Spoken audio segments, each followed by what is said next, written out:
no-go decision in about 16 minutes.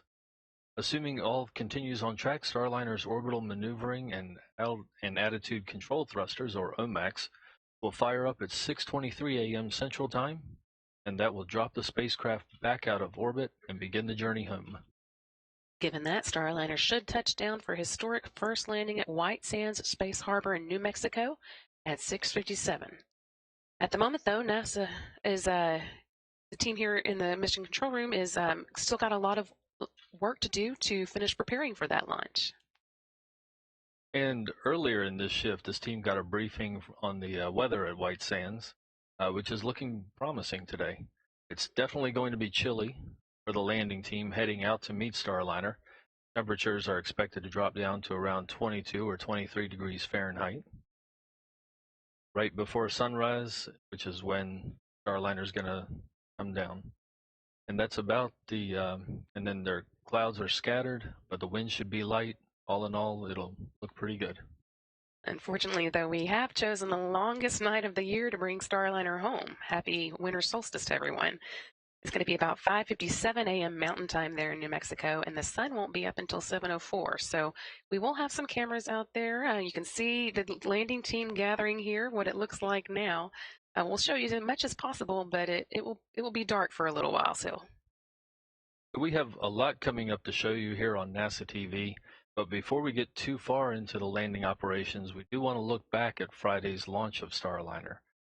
Heading into a launch replay to take a look at that brilliant morning liftoff from Cape Canaveral.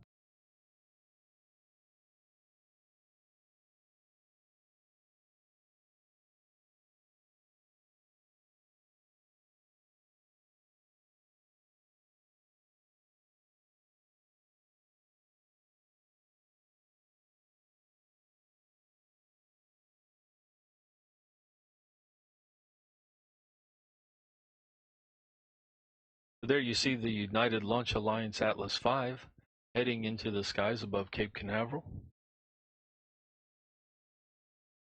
Crowds there gathered to watch it as it lifted off on its journey.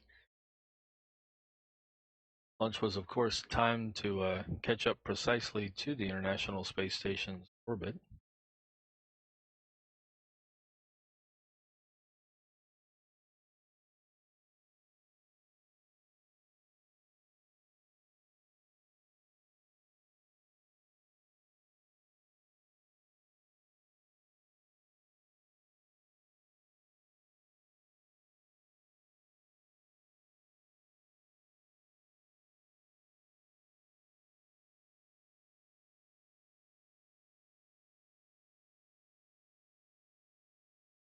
Flight.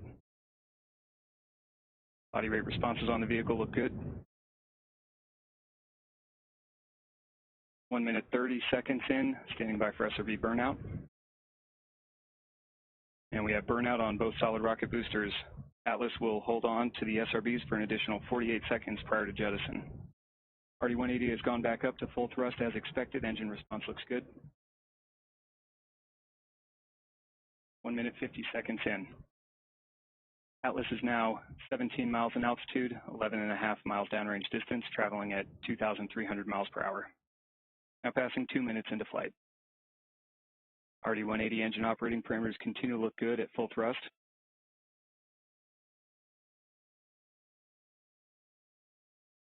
And at 2 minutes 11 seconds into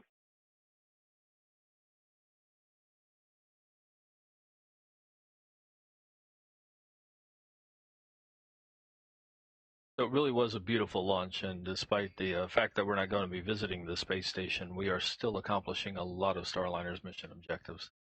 That's right. First up, there was the launch itself, which confirmed the human rating for the Atlas V rocket. Then yesterday, Starliner was able to establish a connection with the space station while the station was about 500 kilometers away to test out sending commands from the ground through the space station. We also got a good report card on Starliner's state and attitude knowledge demonstration. The 3 SIGIs, or the Space Integrated GPS and Inertial Navigation System units, were able to provide really good navigation. And we were also able to perform a good checkout of the system that would have allowed us to connect to the space station's docking adapter. And our anthropometric test article, Rosie the Rocketeer, is still strapped in the commander's seat and collecting data for us. We can't wait to see what she has to tell us when she gets back. Of course, there's been a lot of folks asking about Rosie, and she is still up there. Rosie and Starliner should be landing in 1 hour and 5 minutes now. But a lot still has to happen before touchdown, so we're going to take a look at what's ahead in the mission profile. Engine responses will all look good.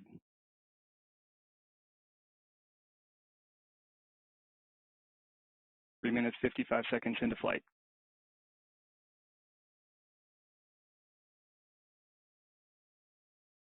And Centaur's begun the boost phase chill down sequence. And liftoff, the rise of Starliner and a new era in human spaceflight.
And Flight Director Richard Jones has given a go to commence the deorbit burn at the prescribed time, coming up for setting the course for a landing by Starliner out in New Mexico 1 hour and 2 minutes from now. Richard Jones polled his team, and everyone is go.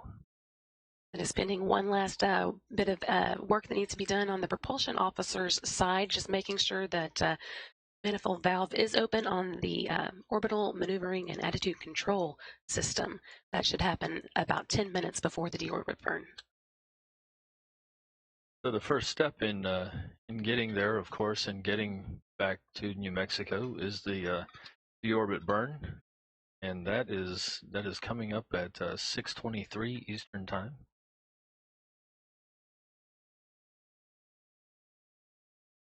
That is going to be a 55-second burn firing using 4 of the orbital maneuvering and control engines on Starliner. To get ready for that, the team here on the ground is disconnecting Starliner's solar arrays and radiators. The spacecraft has enough power to get home now, and its sublimators will take over cooling.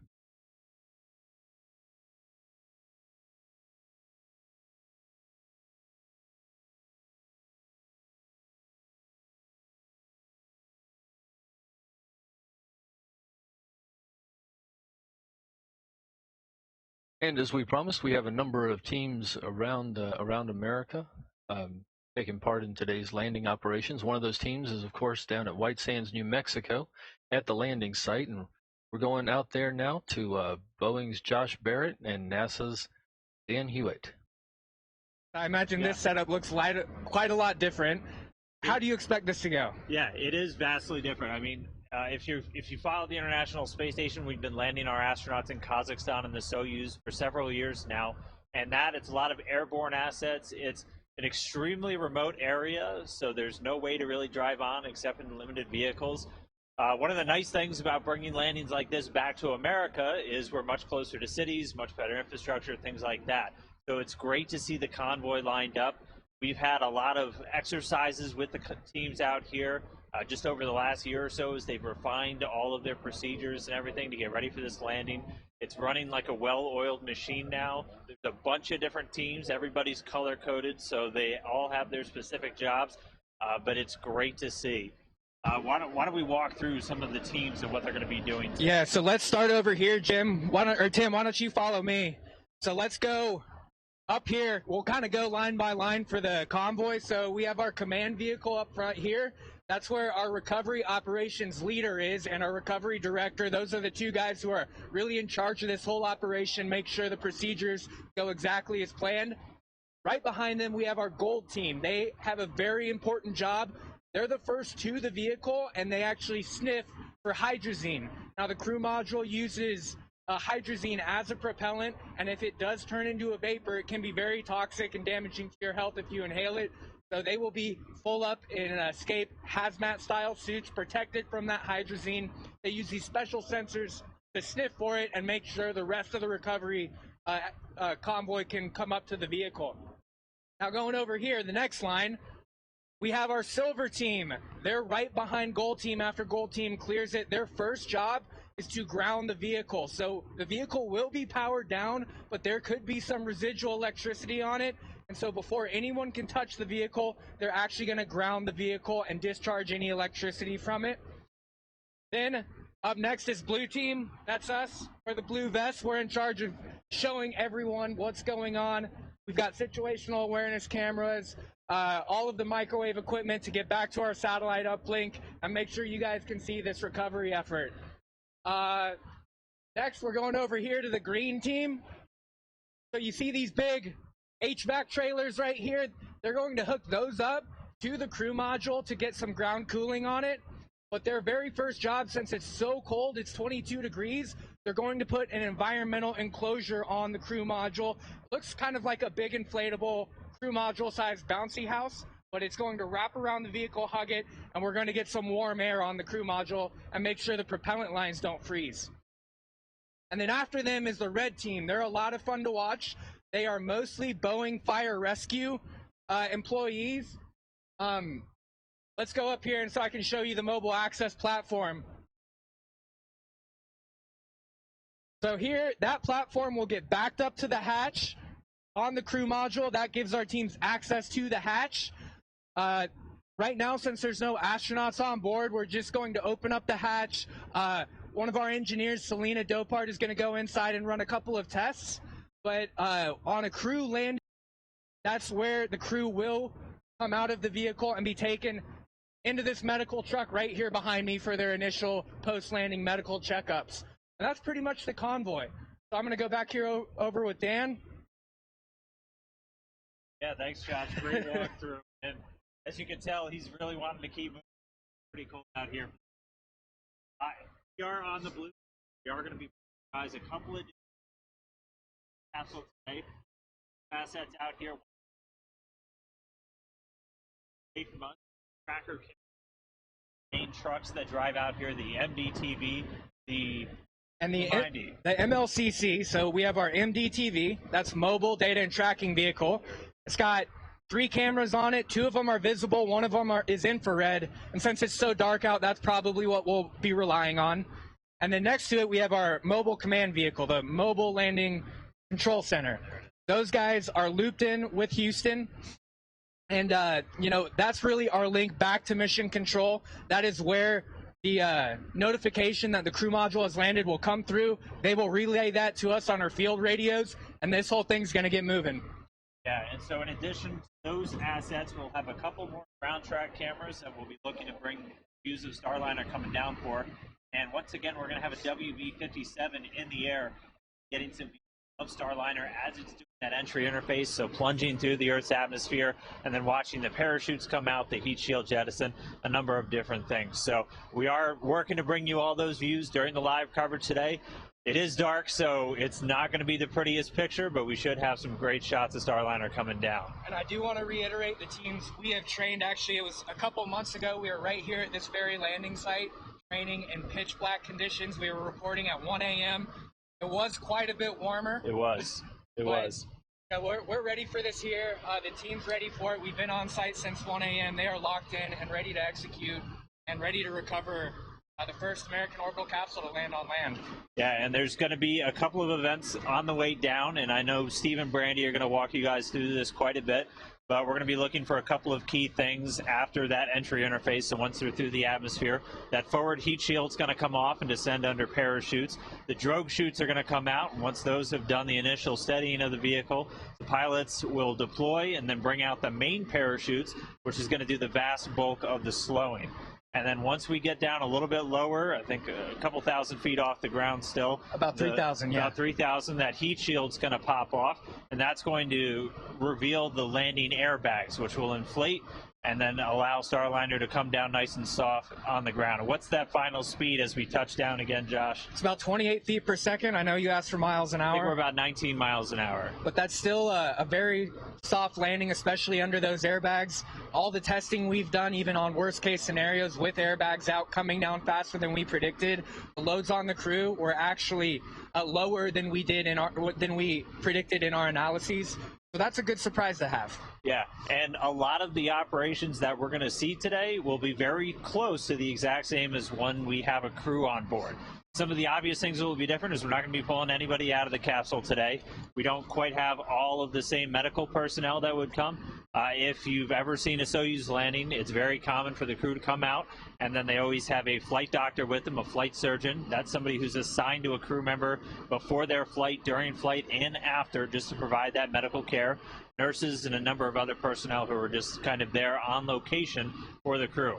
We know coming home from space after 6 months is a little jarring on the body, so we make sure and do the best we can to take care of these crew members once they're back on terra firma. Yeah, you know, you watch a lot of those Russian landings, the crew members are assisted out, and that's actually why we tapped our fire rescue Boeing fire teams here. They're trained in enclosed area rescue.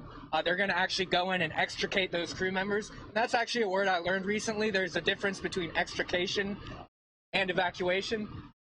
Extrication is actually going in and pulling someone out of a vehicle. So that's what our firefighters will be doing. And I will say they're fantastic to watch. These guys work so well together, pulling that platform up to the crew module, opening up that hatch, and getting access to those crew members. I know everyone's curious about how Rosie's doing. We're not going to see her get pulled out of the vehicle today. She's actually pretty heavy. Anthropometric test devices are loaded down with a lot of weights and sensors and stuff, so it'll be a work to get her out. So we're going to leave her there for now, but she's all right. And we do have some of those crew members that are going to be flying on Starliner. They are here with the teams observing all of the operations today. Among them, the crew flight test. So the first astronauts that are going to fly on Starliner, Chris Ferguson from Boeing, and then Nicole Mann and Mike Fink from NASA. We also have Sunny Williams on site with us, and she's going to be actually flying in this Starliner that's coming home today. Yeah, so I'm sure this is a really special moment for her, seeing her spacecraft come down, but we've got a lot to get through. As you know, our senior vice president, Jim Chilton, said yesterday to the media, this stuff is not for the faint of heart. We have a lot to prove here, and landing, there's no point in sending people to space if you can't bring them home safely, so this is a very critical operation. Yeah, well, we're going to bring you as much video as we possibly can on the way out. We're going to have some cameras rigged up, and we'll be on the ground with the capsule once it's down. And again, we'll be looking for some airborne and some ground tracker cameras to provide views, probably an infrared because pitch black outside, of Starliner as it re-enters. And we're locked in and loaded here, and we're ready to go.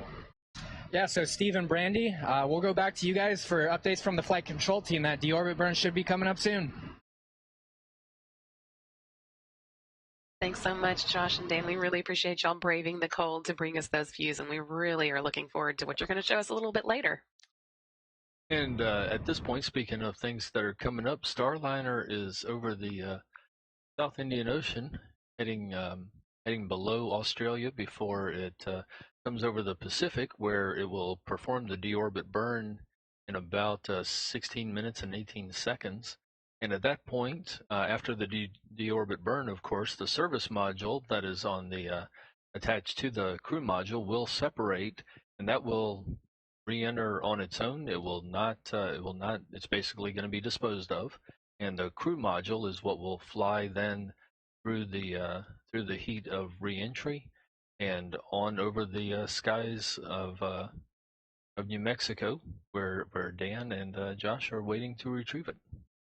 And that will all get kicked off with the deorbit burn coming up in 15 minutes now. But while we wait for that to take place, we are going to talk now with Starliner engineer Jim May, who's been standing by to tell us a little bit more about the deorbit process and what we've already accomplished on this mission.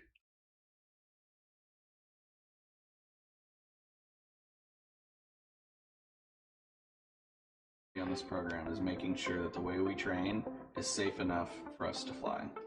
The astronauts are actually pretty easy to work with. So we make their flight more difficult. Nominally, we want a flight to go fully autonomous all the way to station with no problems.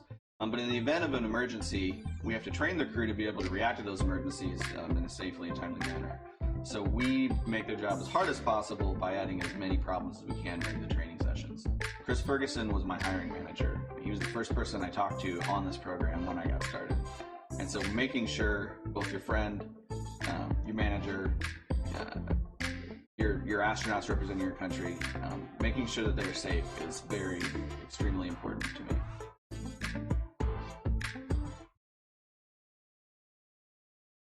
Welcome, Jim. Morning. Jim, one of the questions we've been asked is whether the mission elapsed time problem that crept into the orbital insertion burn could cause an issue today during this phase, during this deorbit landing phase.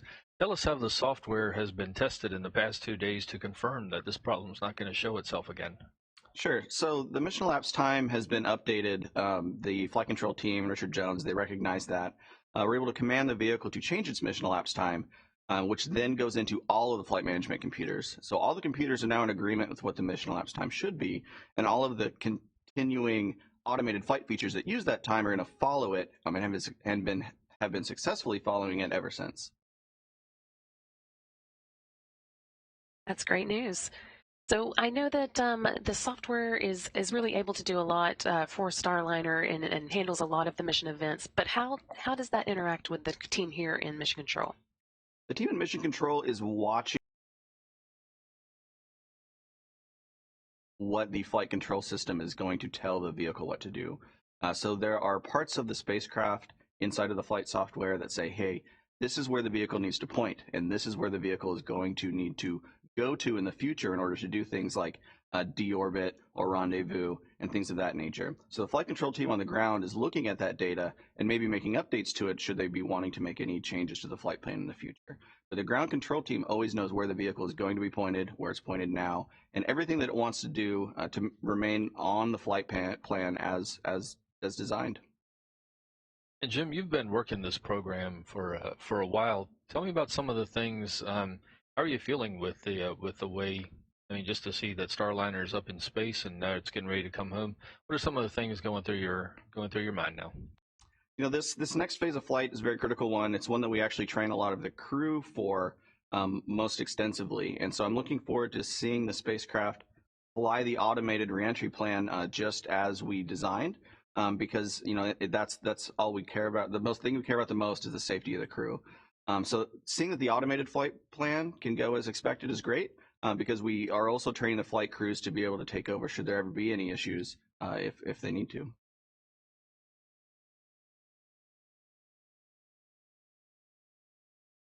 And Jim, when you look at some of the other aspects of this flight, you know, the brilliant launch yesterday, and how tough was it for the team to execute some of those demonstrations that were performed? Was that a problem at all, or did the spacecraft really perform the way it was supposed to?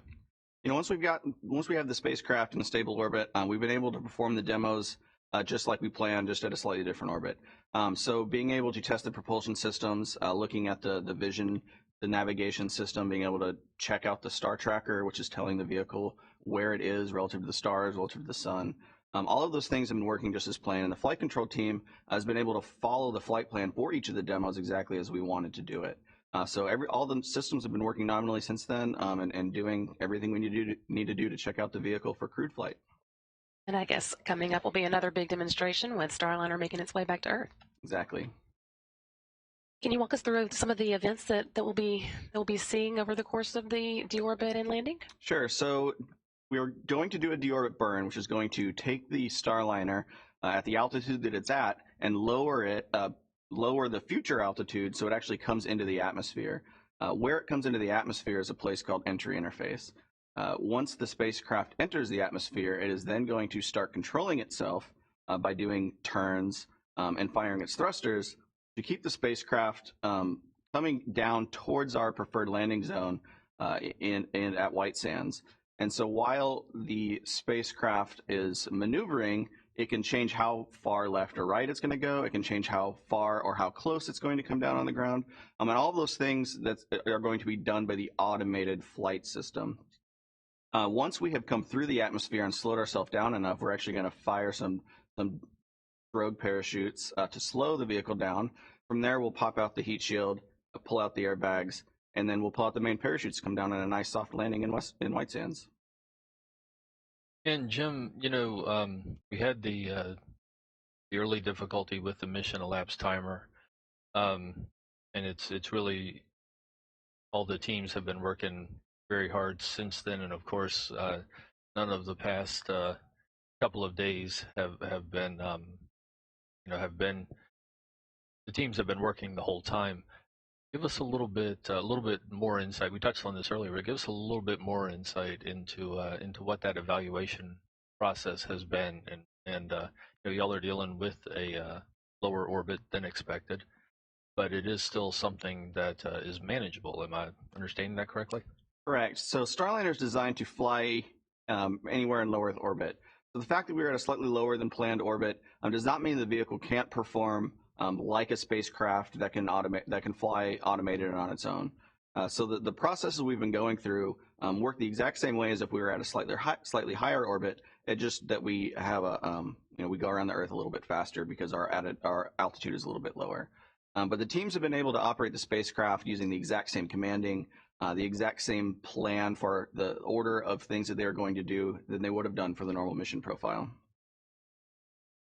And I guess it will have just a little bit shorter journey. Normally it takes about, 45 minutes for Starliner to get down after its deorbit burn, but it's a little closer to 30 this time? That's correct. That just has to do with how long it takes from the deorbit burn for the altitude to slowly come down, because our trajectory is no longer a circular trajectory around the Earth. It's going to be coming down in a lower path. And we can see from our monitors here in Mission Control that Starliner is going through the orientation steps ahead of this deorbit burn that's coming up in just a few minutes. Jim, you're watching this. You're watching this closely. What are you thinking so far?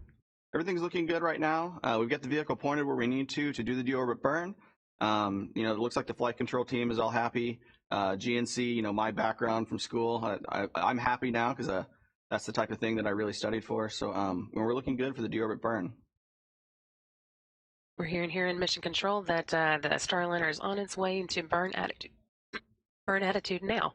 That'll be getting us in place for the deorbit burn coming up just 7 minutes and 30 seconds from now. And at this point, Starliner is crossing below Australia on its way over the Pacific.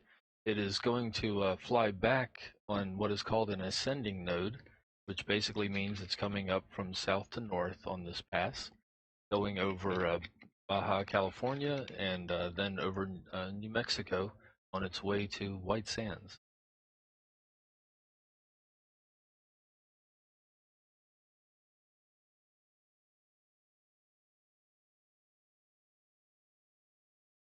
Part of the team here, of course, that's been working throughout this mission, the flight directors, they each have their own teams, and the on-orbit team is led by Bob Dempsey. Bob Dempsey is an astronomer at first, and is a veteran flight controller for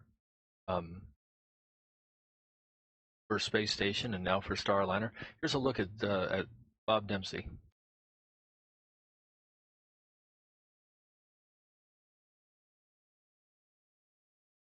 That NASA was doing, space shuttle, probes around Jupiter, stuff like that. But when I came here and became a flight director, I realized it's not the technology, it's the people. My call sign, and therefore my team name, is Galileo Flight.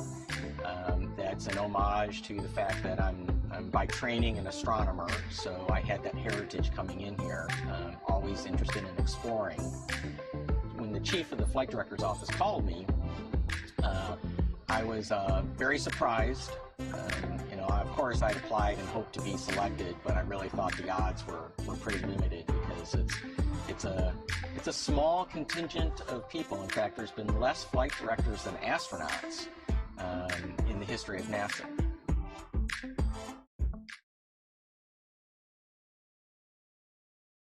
And as we mentioned, Richard Jones is back on console today to bring us in for a landing. Here's a look at what he had to say. The role of the flight director, to put it simply, the flight director makes decisions. I make decisions. And as the mission is continuing, whatever timeline that we're following, whether it's pre-launch, ascent, on orbit, docked, during entry, a lot of questions come up in terms of how we want to proceed, because sometimes the script isn't always written for whatever we're doing at the time. We may suffer a failure.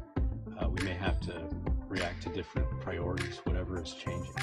And so the flight director's role is to take all of that information in, and all of the systems information, the human element, if astronauts are in that vehicle, and make a decision on how to proceed or not to proceed. Sometimes the answer is not to go forward with something. So it's really just about decision making.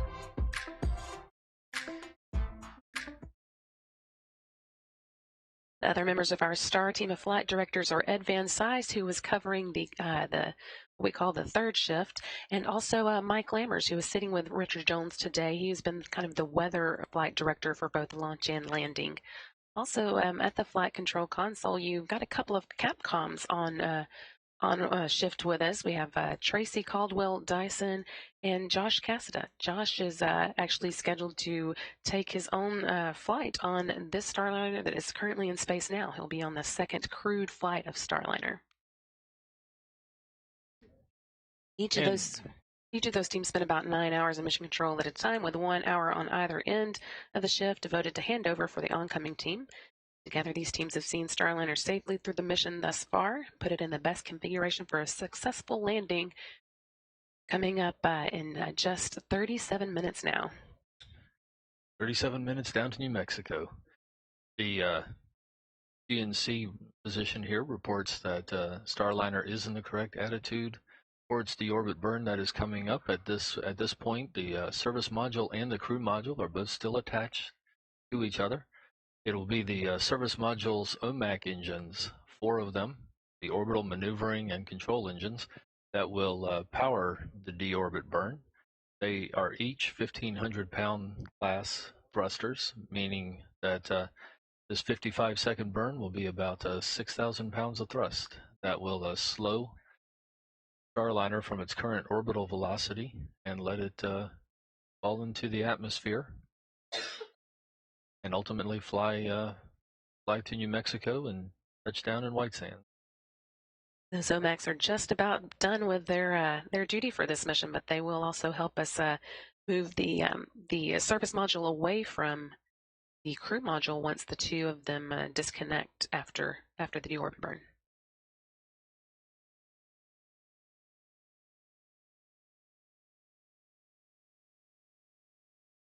That burn's coming up in just a little over 2 minutes now. Everything still looking good here in the room. Everyone quiet and working through their last steps to get ready for it. And after the deorbit burn, we'll be looking at a what is called entry interface, which is basically the point at which the hottest part of atmospheric reentry begins. This is the point when Starliner's heat shield will face its biggest test.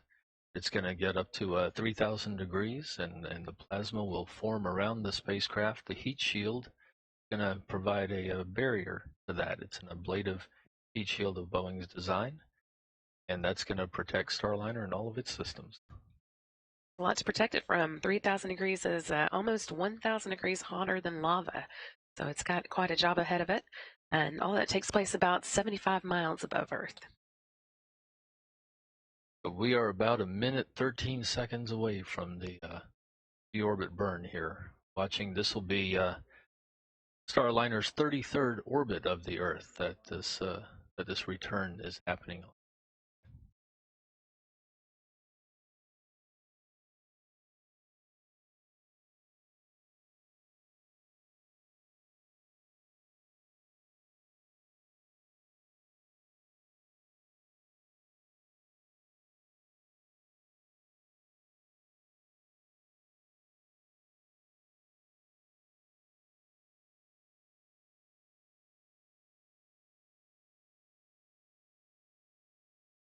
"30 seconds to go now until the deorbit burn begins, and it'll last about 55 seconds in all.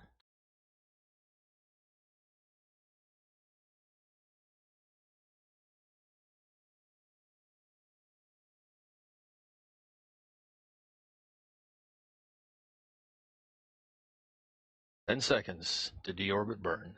8, 7, 6, 5, 4, 3, 2, 1.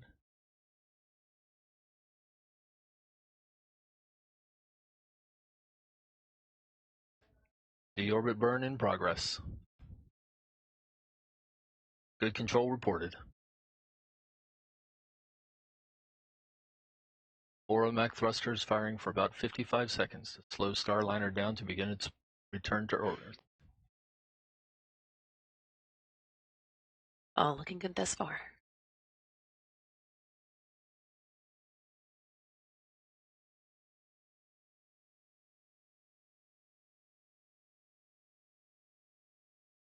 "40 seconds in, about 15 more to go.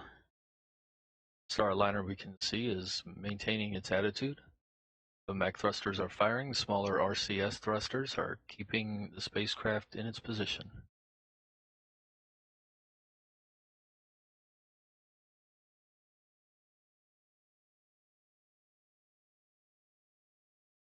Good burn reported. Engines cut off. We are on our way to White Sands, Richard Jones tells his team. Starliner's ready to come home now.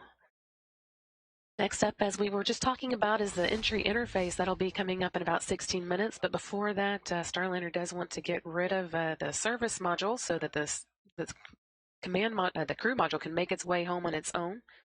It clears the way for that heat shield and eventually the parachutes that will lower Starliner down slowly to Earth.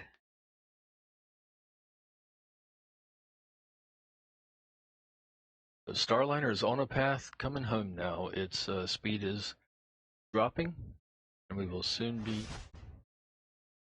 jettisoning the service module as noted, but we are definitely on the way home to White Sands.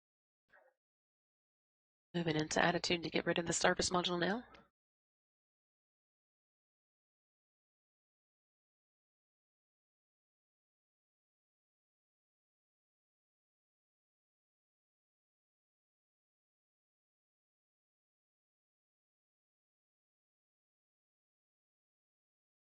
And flight controllers report that we are in the right attitude and service module has jettisoned. Crew module is flying on its own. Service module will be disposed of while it re-enters over the Pacific. While the crew module continues on a flight path to White Sands, New Mexico, where our Boeing and NASA teams are waiting to recover.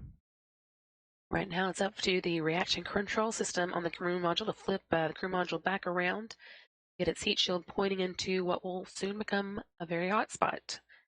Make sure it's ready for re-entry.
At Starliner Mission Control in Houston, we continue to monitor the progress of Starliner as it flies back to White Sands, New Mexico. All systems are looking just like they're supposed to. Everything is looking good.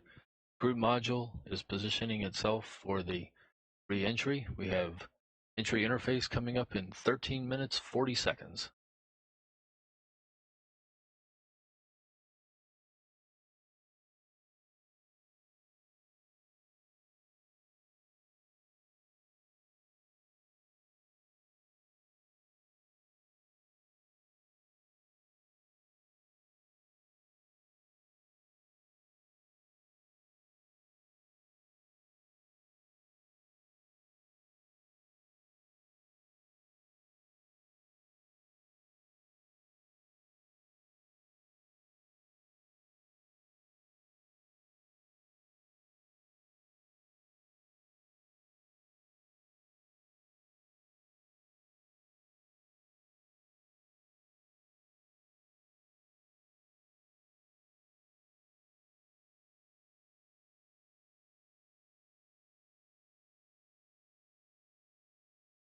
And another Starliner engineer joining us this morning is Tori Wills Pedrati.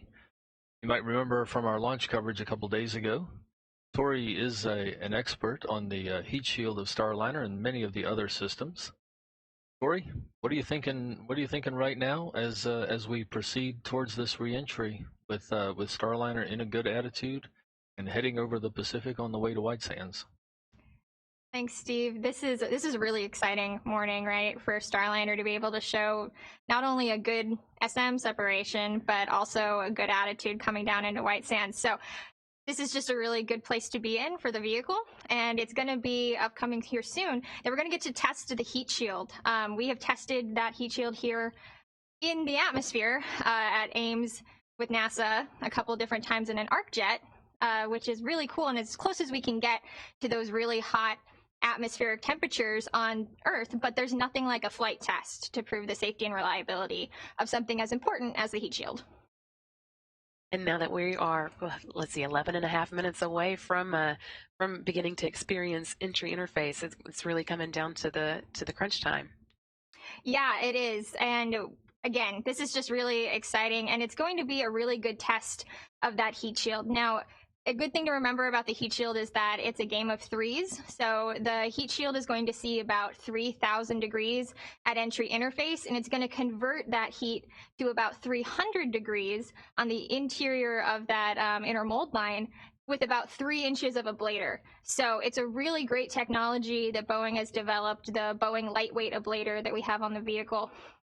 So it's really exciting to be able to test it here. And also, we have seen some successful parts of this test already. During pad abort, we saw a very successful base heat shield jettison, which happens at about 3,000 feet. So some parts of this we've already seen, but right now we're just really looking to see how the ablator performs during this uncrewed flight test. Hopefully it'll all go just as expected. Assuming that we're back, it does go expecting we're back next time with crew on board, what would they be feeling at this point? So at this point, from a thermal perspective, they would not be feeling anything different than what they would feel during the rest of the trip. The interior of the vehicle is around 70 to 75 degrees and is very comfortable for the crew. It's all in the exterior of the vehicle that you would see those really high heat waves, those heat loads. They would be seeing a very cool light show outside of their window right now as some of that thermal effects start to take place and you start to see the aero heating sphere occur around the vehicle. And Tori, the heat shield for Starliner, of course, you have the base heat shield, which is the main thing that we're talking about, but the whole vehicle has a thermal protection. Is that right? Yes, that's correct. So the quilted looking blanket that is on the top of Starliner that has that gray color is actually a type of thermal protection system, a TPS. So that is a thermal blanket made out of a bunch of different layers and thicknesses of a quilted material that is actually sewn together and then epoxied onto the outside of Starliner.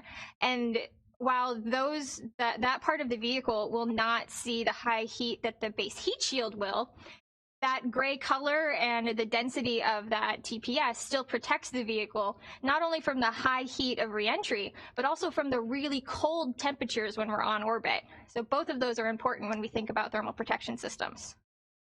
Outstanding point, Tori. At Starliner Mission Control, we are 8 minutes 50 seconds away from entry interface, which is the point at which Starliner starts to encounter the hottest parts of re-entry. Starliner is in its current is in the proper attitude currently. Its base heat shield pointed in its direction of travel. Tori, entry interface. It's something you've been looking at for a long time, and now we're coming up to it.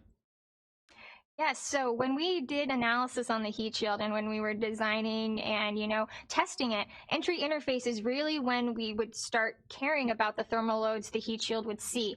Before that, the heat shield is protected by the SM because we don't want it to be affected by any micrometeor debris or anything like that. So having the SM cover the heat shield is really important until we're ready to use it, because we want it to be at the exact thickness that we analyze to, so it's able to perform its job to the best of its ability. Can you give us an idea of how precisely that analysis goes? Yes, so each area of the heat shield is actually lofted. So if you look at the heat shield as, as a layer of like a grid, each point on that grid is at a different thickness to be able to cover all of the heating that we would see during multiple different reentry trajectories, but also able to have it as thin as possible to be as lightweight as possible. So we really worked to make the heat shield the most efficient it could be, while also being as the lightweight as it could be, so that we're able to carry more cargo or more crew to station when we eventually go there. Well, how long after entry interface would you say that the heat shield has kind of done its job? When will you sigh with relief? So when we release the drogue parachutes, at that point, the heat shield has taken the brunt of the heat forces, and by the time that we're ready to release those drogues, the heat shield has done almost all of its work. We performed analysis all the way up until the heat shield will actually drop at about 3,000 feet, but once we start releasing those parachutes, I'm going to have a big old sigh of relief. Now, when the vehicle comes back, and if we get any shots of that, the ablator is going to look black. It's going to be charred. It's going to have that sort of crusty looking appearance. And that is exactly what we expect, because how an ablator works is it transfers heat into gas, and by doing that, it chars the material. So when the material is, when it's new and when it hasn't seen any heat yet, it's white. But if we see it's black as it's coming back, that means that it actually worked, and we've transferred that heat into gas. And Tori, you're of course an expert on another Starliner system, the interior camera system. We of course have had a lot of interest on that, but as we understand it, we think we'll be able to have those interior views of Rosie in the commander's seat throughout from this mission. Yes, that's correct, Steve. So the interior system for the camera, for OFT, it's recorded, it was supposed to record the entire flight.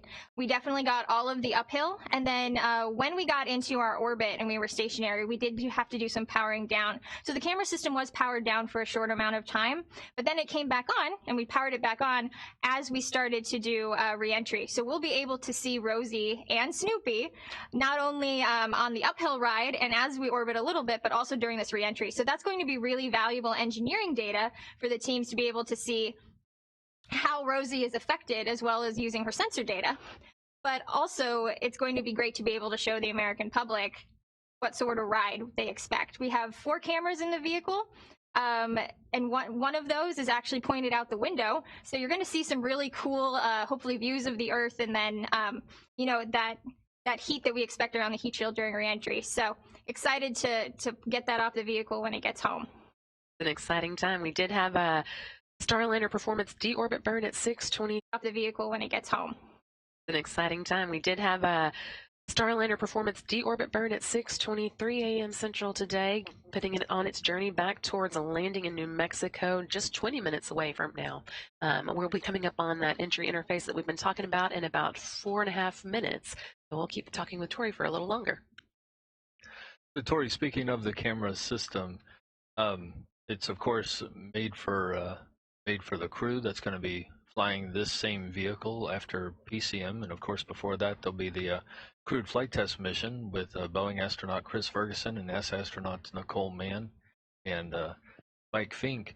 What are some of the models that you followed before for really what the crew wants to show, what's important to them to be seen? So we designed this camera system extensively working with Chris Ferguson and making sure that he was comfortable with the views and also with how close and up close and personal we would be inside the crew cabin.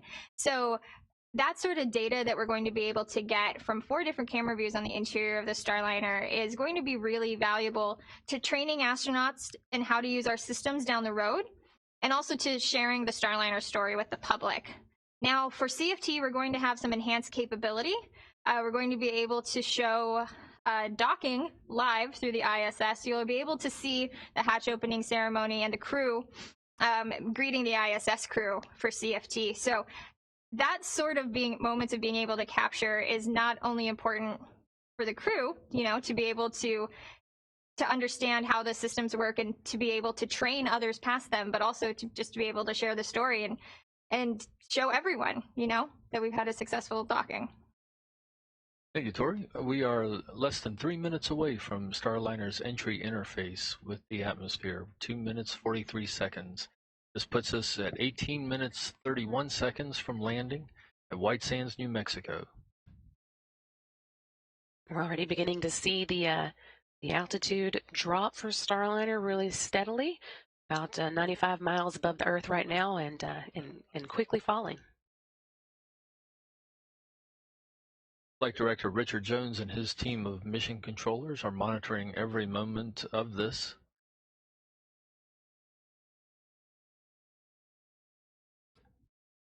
Currently, Starliner reports 147,000 feet.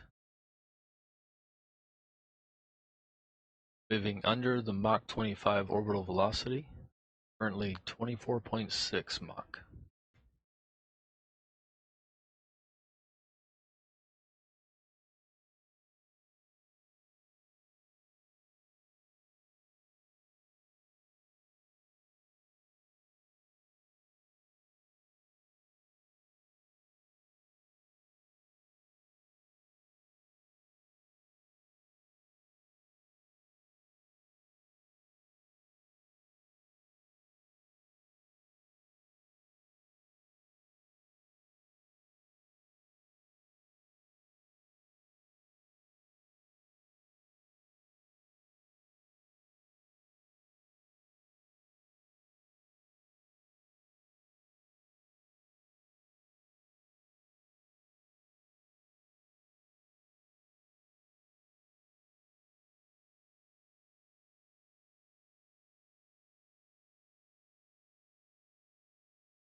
And at Starliner Mission Control in Houston, we are 40 seconds. We are 40 seconds away from entry interface, now 34 seconds. Starliner continues in the proper attitude. Altitude 127,000 feet. 127,000 meters. Apologies, 126,000 meters. And we are right on top of that entry interface. This is when Starliner would be seeing those 3,000 degrees Fahrenheit temperatures. Should be just about 75 miles above the Earth at this point. We did want to make sure, as people are tuning in, that they are aware that following Starliner's touchdown, we will be hosting a post-landing news conference here on NASA TV at 9 a.m. Central Time. That's going to feature Jim Bridenstine, the NASA administrator, Jim Tilton from Boeing, and Steve Stitch from our commercial crew program.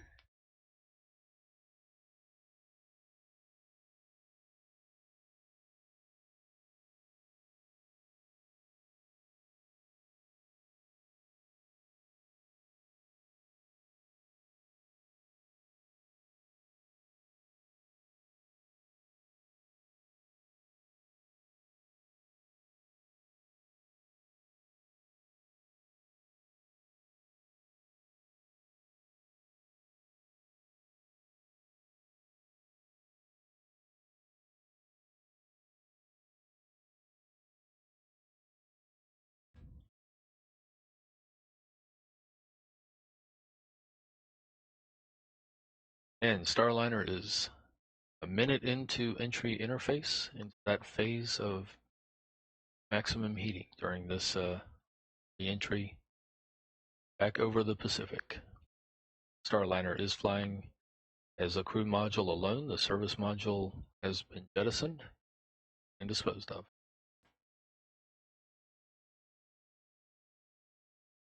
Altitude 104,000 meters.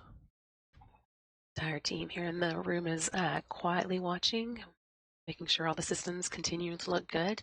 We've also got a number of VIPs in the viewing room as well. We've got NASA's Administrator Jim Bridenstine, as well as Boeing's Jim Chilton, and the Boeing Defense and Space CEO Leanne Carrot as well.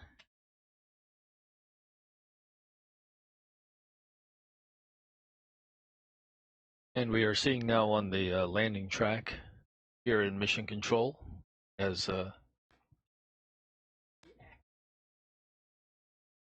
Starliner moves over the Pacific.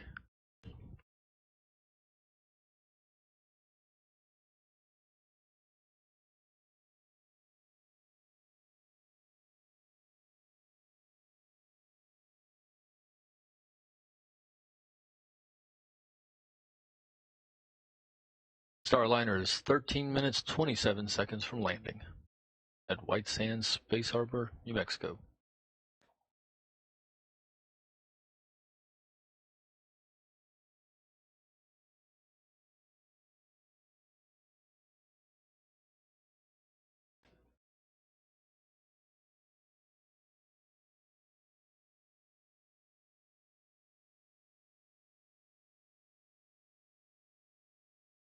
Starliner is entering the expected blackout region when the plasma forms over the spacecraft and the antennas cannot adequately communicate with the overhead satellites.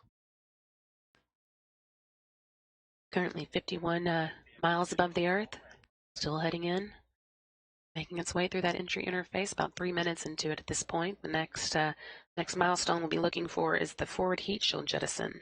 That should be coming up in less than 10 minutes now. Controllers report good attitude, good roll to the position it needs to be.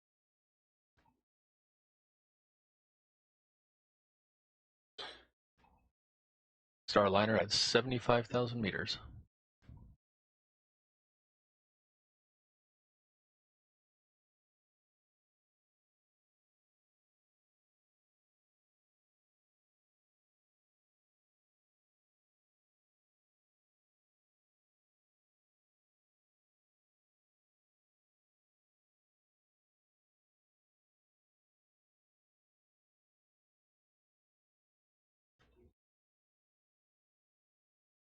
Starliner moving through Earth's atmosphere, going through the entry phase. 11 minutes, 30 seconds to landing at White Sands, where a team of specialists are waiting to recover the vehicle. This vehicle will be reused after this mission. It'll be taken to the Starliner factory in Florida and refurbished, then flown on the first operational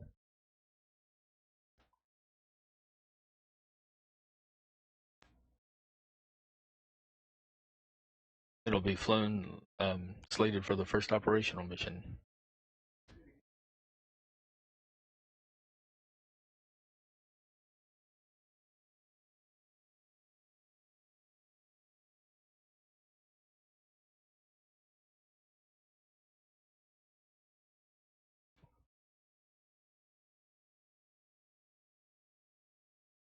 Five minutes into entry interface, we are now 10 minutes, 34 seconds before landing at White Sands, New Mexico. Starliner's controllers report the spacecraft is in good attitude.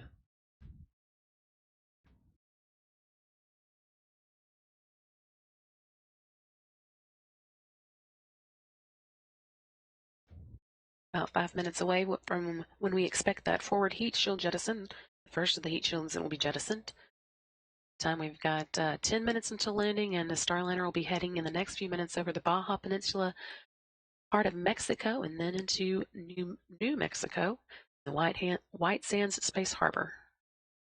And we have confirmation that the on-site vehicle at White Sands, the tracking vehicle, is tracking Starliner right now. Systems are looking good.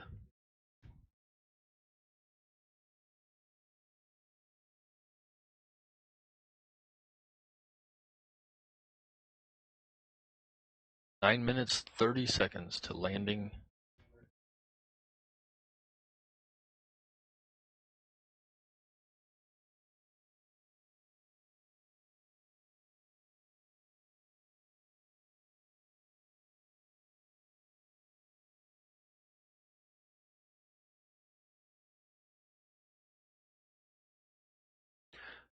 And FIDO reports that Starliner is on track, continuing its descent.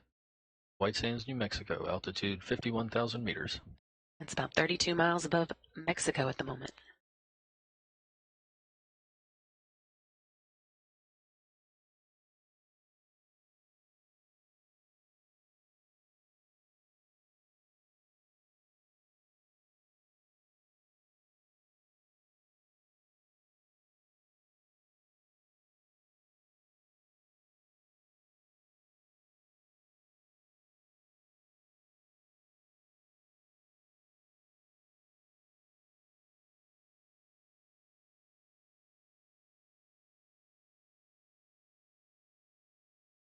Getting our first views.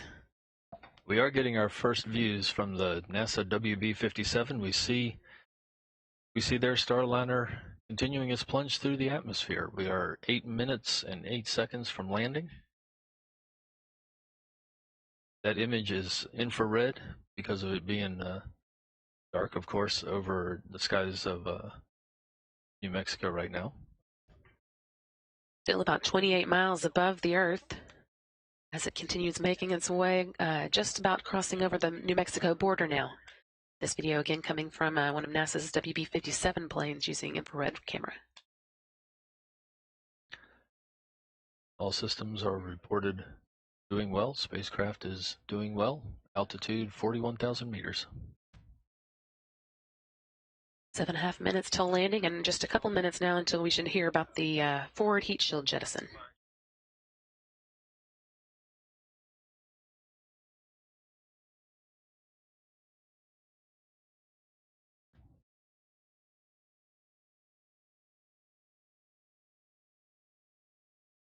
Great view here. Can't see much since it's dark, but it's good to know that Starliner is on its way home, and this is actually a little better than I was hoping, considering that it's in the middle of the night in New Mexico. Very good to see this. Very good to see this. Everything is looking. That image is exactly what we expect.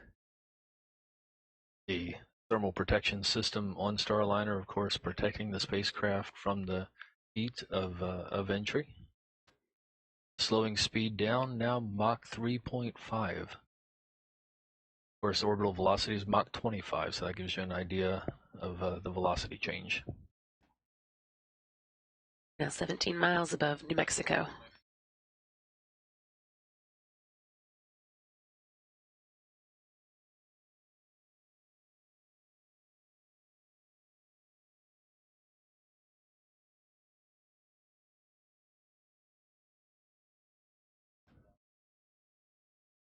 Six minutes to landing at White Sands, New Mexico. Starliner remains its proper attitude, proper course. Speed Mach 1.1, 19,000 meters.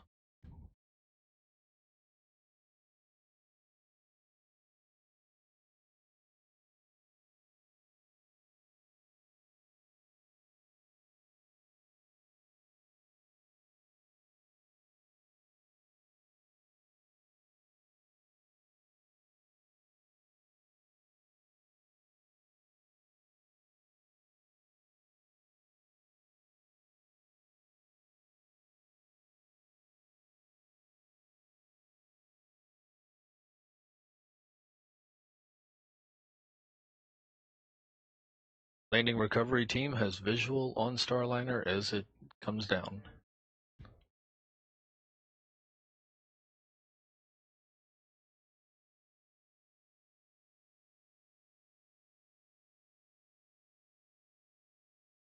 10,000 feet.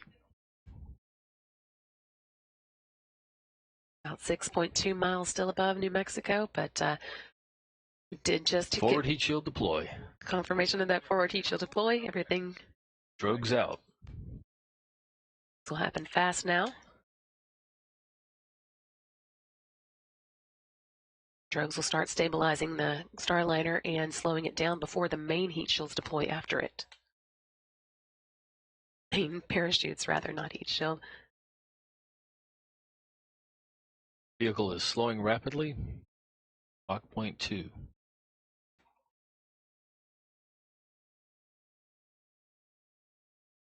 And landing site reports the sonic booms as Starliner came over.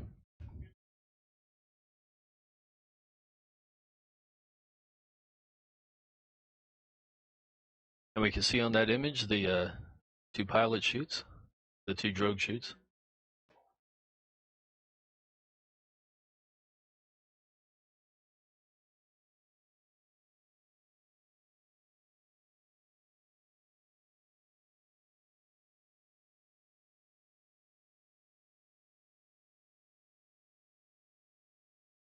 Three minutes, 30 seconds from landing. Mains deployed.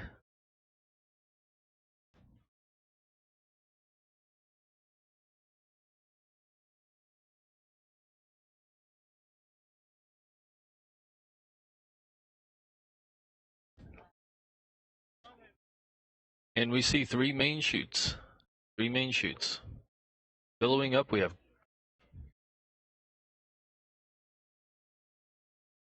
three main chutes. We see the red, white, and blue as Starliner descends. 2 minutes, 53 seconds from touchdown. And the rotation handle has deployed. That will level Starliner as it descends. Base heat shield has jettisoned. That is the base heat shield falling away as planned. Airbags are inflating. And that is the last of the milestones. So now all that's left is for Starliner to float down to the surface of the desert in New Mexico. Everything continuing to look good on this camera that we're getting from the WB-57 cameras, infrared cameras, giving us as good a view as we could expect at nighttime. 2 minutes, 12 seconds to landing. Starliner descending under three good main chutes.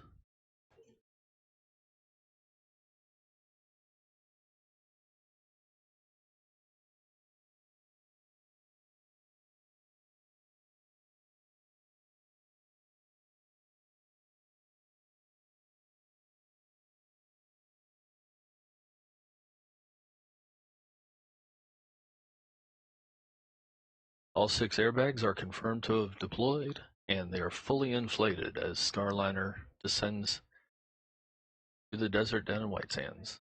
Just about 800 meters left to go. Less than half a mile. Great imagery there of it descending.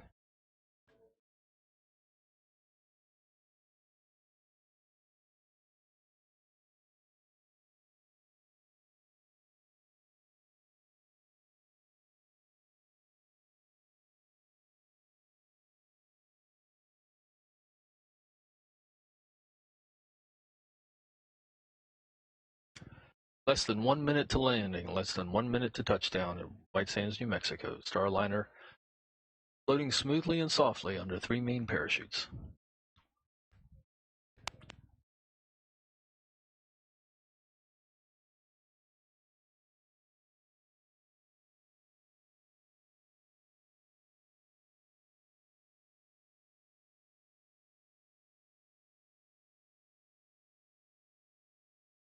Just 300 meters left to go. That's 984 feet. Very close now. 20 seconds. 20 seconds to landing the first Starliner flight test vehicle.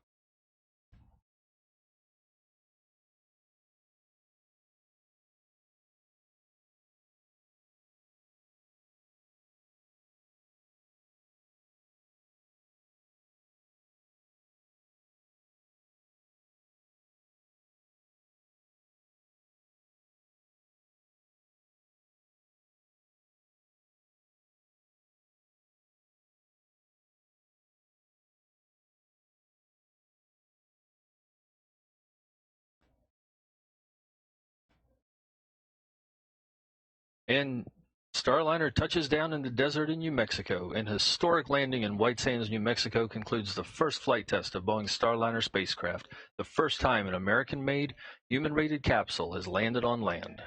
That took place right at 6:58 a.m. Central Time, 2 days, 1 hour, and 21 minutes into Starliner's mission. Congratulations, Starliner. Congratulations, indeed. Flawless flight back to Earth. Good landing this morning. Now the spotlight's going to shift a little bit to the landing recovery team waiting for it out there in New Mexico. They have to wait for clearance before they start heading over to the vehicle, but Starliner has touched down at White Sands successfully this morning. Main chutes are jettisoned. That'll keep those chutes from pulling Starliner away as the landing recovery team is looking to make their way toward it.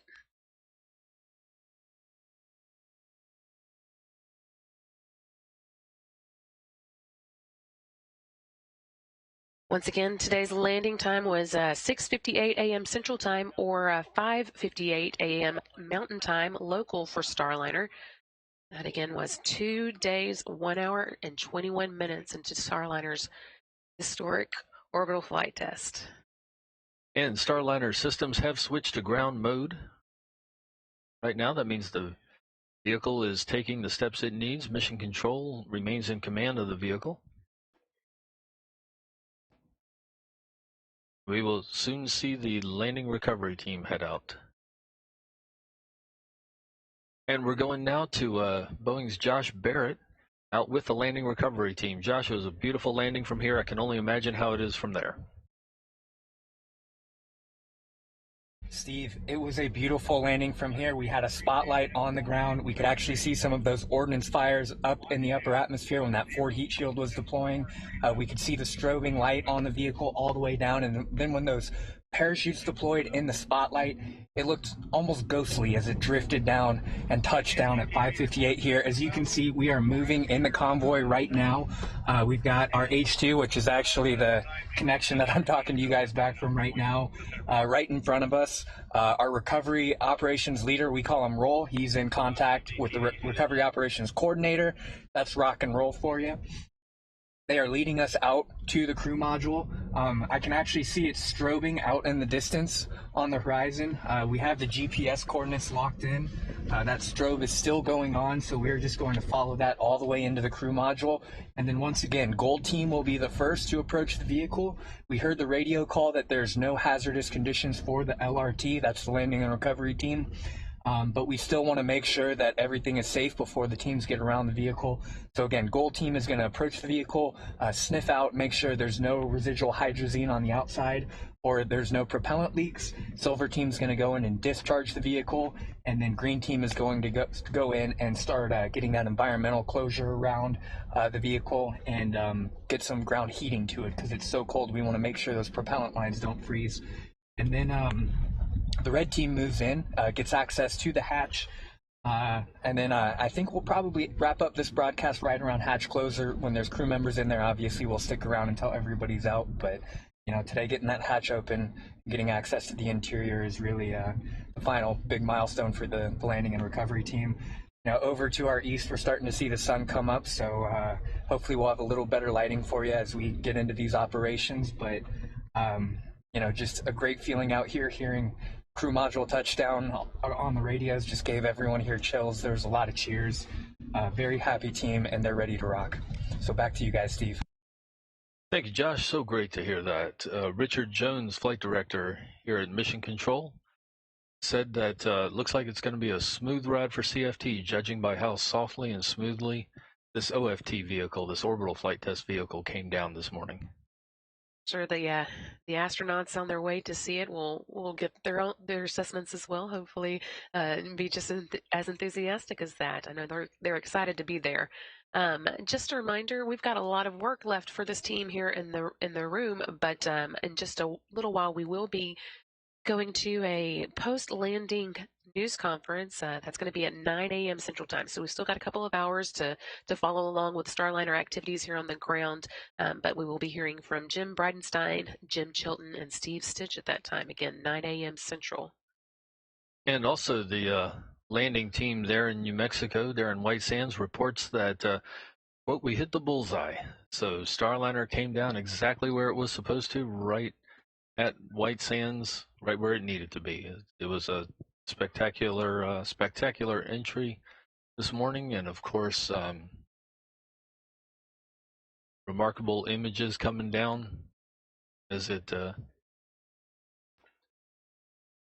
We're also getting our first look through the darkness at the Starliner capsule as it sits on the desert floor there in White Sands. This picture is from our landing recovery team as they move out towards the spacecraft.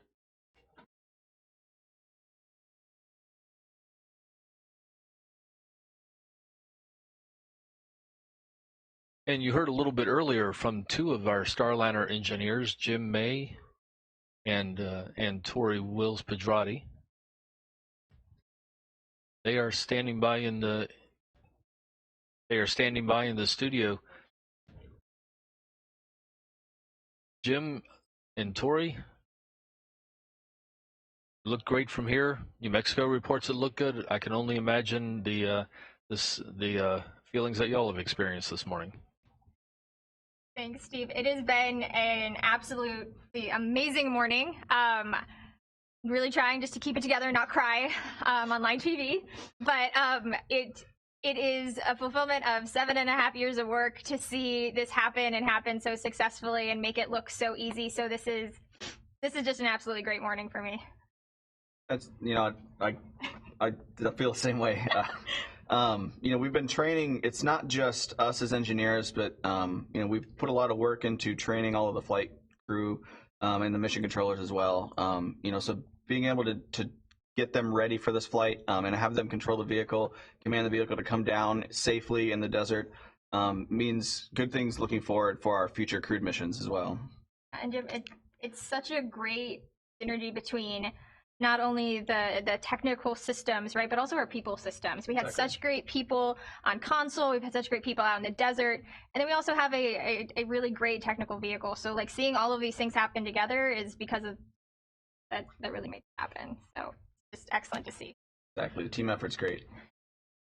And for those just joining us, about 8 minutes ago, Starliner touched down on the sands of White Sands, New Mexico at 6:58 a.m. Central Time, 5:58 a.m. local Mountain Time out at White Sands.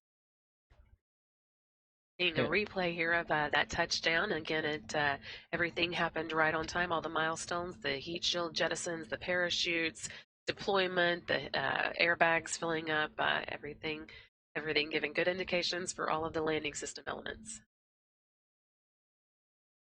A lot of activities, of course, took place. The spacecraft in control of them during that final descent. Tori and Jim, a lot of things for the spacecraft to do, but it went really, really well. It looked like. From your technical knowledge, what do you think? So I just have to say that heat shield jettison was one of the most beautiful things I've ever seen. It looked really good from this end. I'm really excited to see some of the more up close images that I'm sure we're going to get from the ground team, and also be able to really dig into the data from the vehicle now that it's back here on Earth. I don't think we could have had a better flight. Yeah, and the vehicle, we simulate this reentry, especially with the actual flight crews and the mission controllers for the uncrewed flight. But seeing the vehicle nail the bullseye, all of the separation and ordnance events happening exactly when they plan to, means that we've done a really good job of modeling and planning for our flight with our simulations, the way that we train everybody.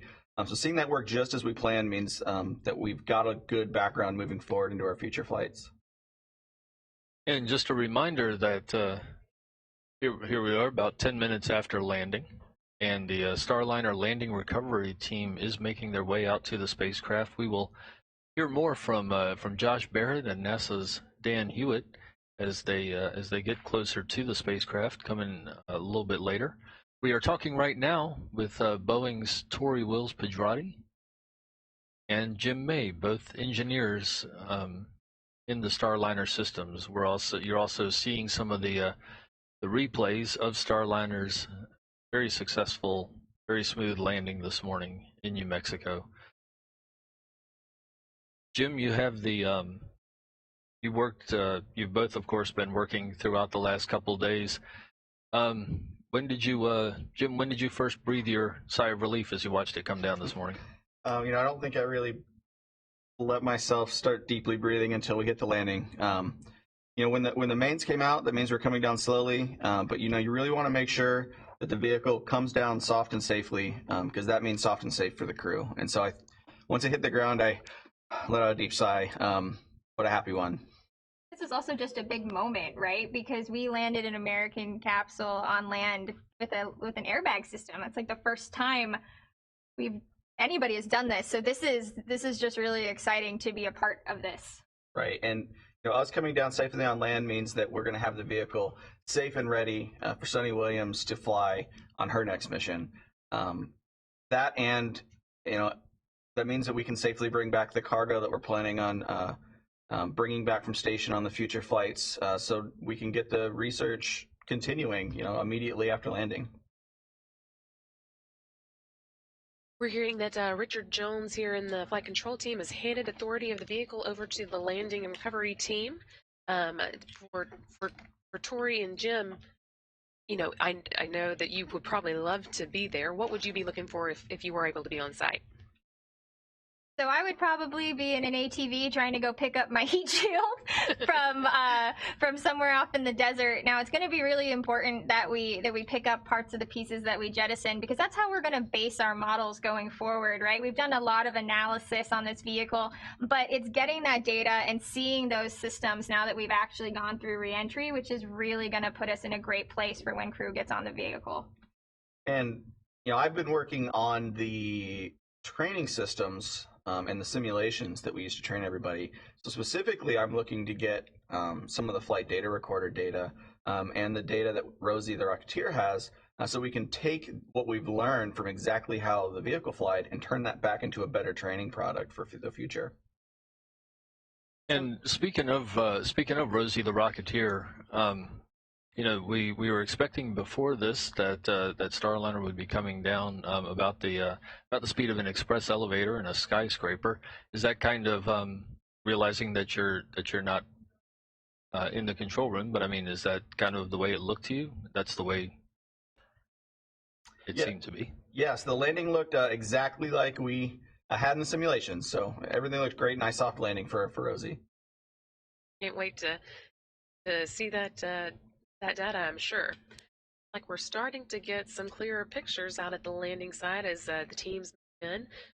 Again, we've just landed in New Mexico about 13 minutes ago, 6:58 a.m. Central. For those who might just be joining, you missed a lot of the good stuff, but we still got a little bit to show you.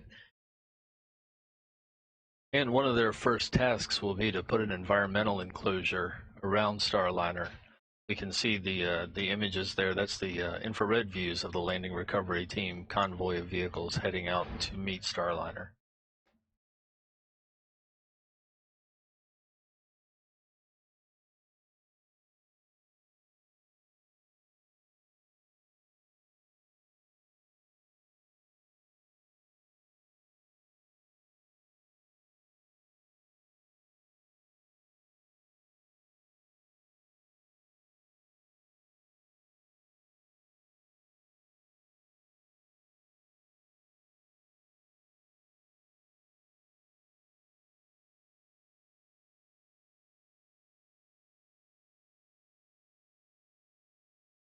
And a quick reminder that we will be going out, we hope to be going out to Boeing's Josh Barrett shortly with the landing recovery team. He's in that convoy of vehicles. He is part of the blue team, as they're known. They're divided into different teams of specialists depending on their tasks for Starliner recovery.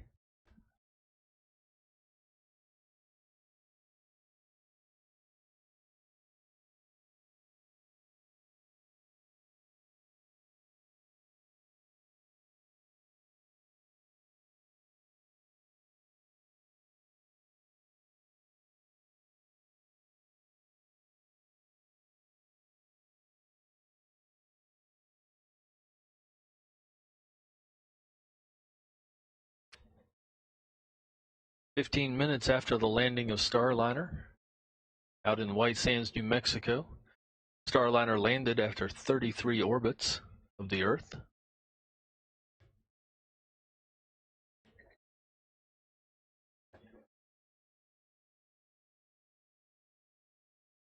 In that time, it was able to check off a number of mission objectives, although it didn't quite make it to the International Space Station. It was able to prove out some of the, not only the launch on the Atlas V rocket, and of course all the landing systems that we saw in action today, but a number of the systems that would be useful during future rendezvous. A number of the navigation system demonstrations were accomplished. Mission controllers, of course, executed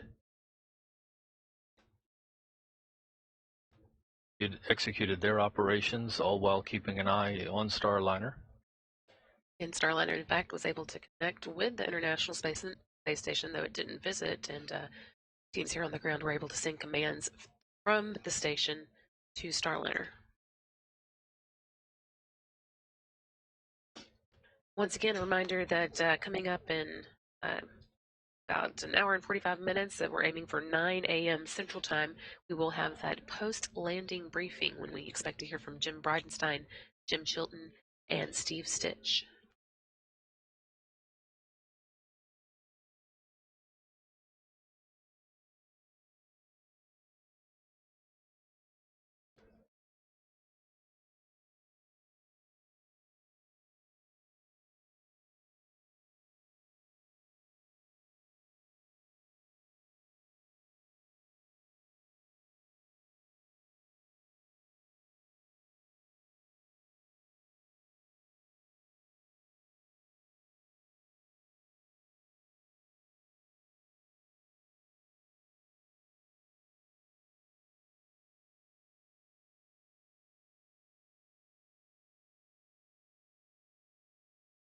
Here in Mission Control Houston, we've got a number of special guests coming in to say hi who have been watching from the viewing room, including NASA Administrator Jim Bridenstine, Johnson Space Center Director Mark Geyer. We're starting at high fives here, lots of excitement and smiles.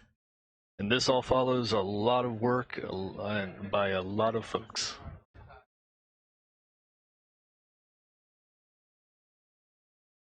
Also joining Bridenstine, NASA Administrator Jim Bridenstine this morning is Boeing's Leanne Corrett and Jim Chilton. They are both congratulating the Mission Control team here in Houston for the work that went into this morning.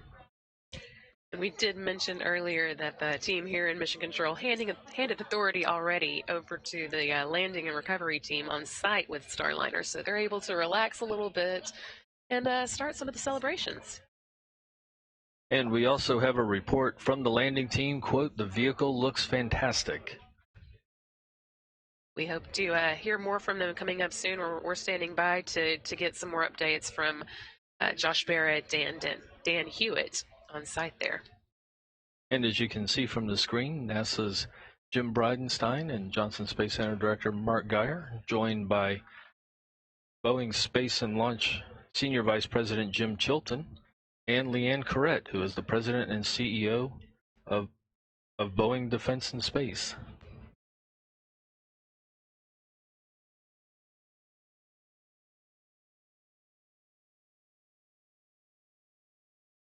Both Bridenstine Boeing and Defense. Chilton will be joining us again for that post-landing news conference that's coming up at 9 a.m. Central Time, and they'll also be joined by Steve Stitch, who is the Deputy Director of the Commercial Crew Program for NASA. So as you can probably tell, there's a lot of happy faces this morning in Houston. There we see Leanne with Flight Director Richard Jones and Mike Lammers and Bob Dempsey.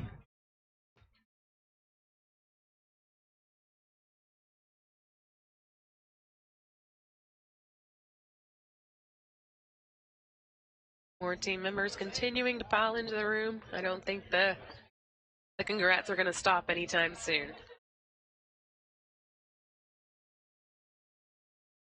It's been 20 minutes now since Starliner landed in New Mexico. That took place again at 6:58 a.m. Central Time, or 5:58 a.m. Mountain there in New Mexico. And took place at 7:58 Eastern Time there at the launch site.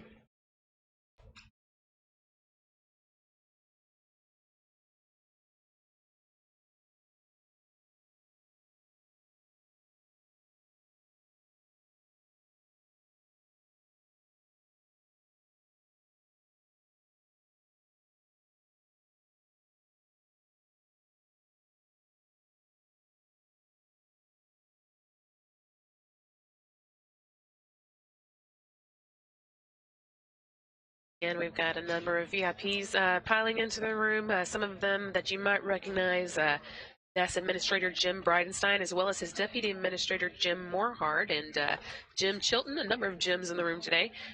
Chilton's Senior Vice President of Space and Launch for Boeing. Also, Leanne Carrette, the Boeing Defense and Space CEO. Center Director Mark Geyer, and we've got, I think, all of the Starliner flight directors, I believe, in here. Richard Jones, of course, who was on console for landing and launch, as well as Mike Lambers, who was next to him as the weather flight director. Also milling around Ed Van Cise and Bob Dempsey, all taking part in the congrats. Meanwhile, out at White Sands, New Mexico, the landing recovery team is getting closer to the Starliner vehicle. They will be putting an environmental enclosure up over the vehicle. It is, of course, below freezing out in White Sands this morning.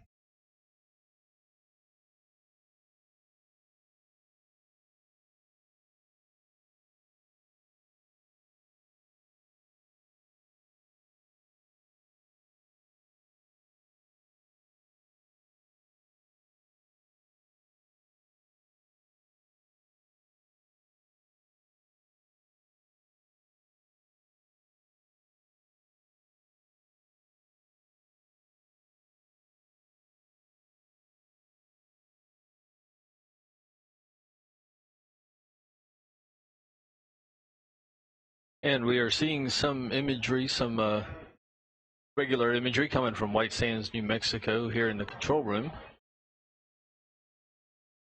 The team, of course, brings a lot of lights with them.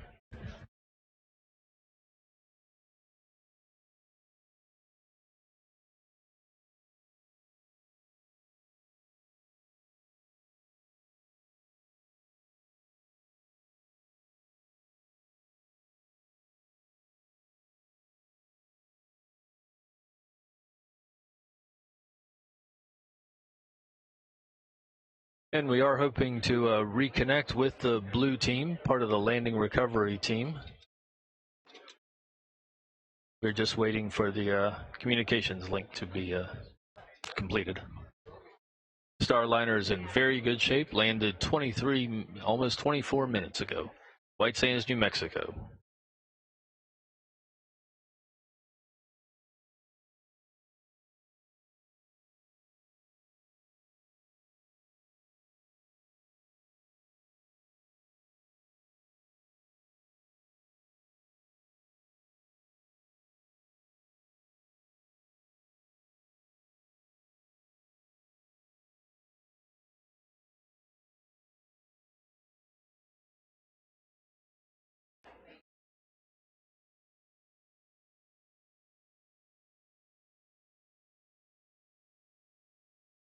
And we also have a report from the landing zone confirming that all the parachutes detached after landing to prevent the parachutes from pulling the vehicle over in high winds. Vehicle is looking good. Is also the report, and the landing went very smoothly today. I think the team will be very pleased with the way today's deorbit and landing went. Want to sneak in another reminder of our upcoming post-landing news conference. That'll be at 9 a.m. Central Time. That's what we're targeting. Media who are interested in taking part in the news conference can call the Johnson Space Center newsroom. That number is 281-483-5111. Again, call the Johnson Space Center newsroom to take part for media to take part in that news conference coming up at 9 a.m. Central Time. Again, it'll feature Jim Bridenstine, Jim Chilton, and Steve Stitch. And we are now getting some new views from the landing side. Great view of Starliner there. You can see the detail of the side hatch, the colors outlining the different parts of the spacecraft.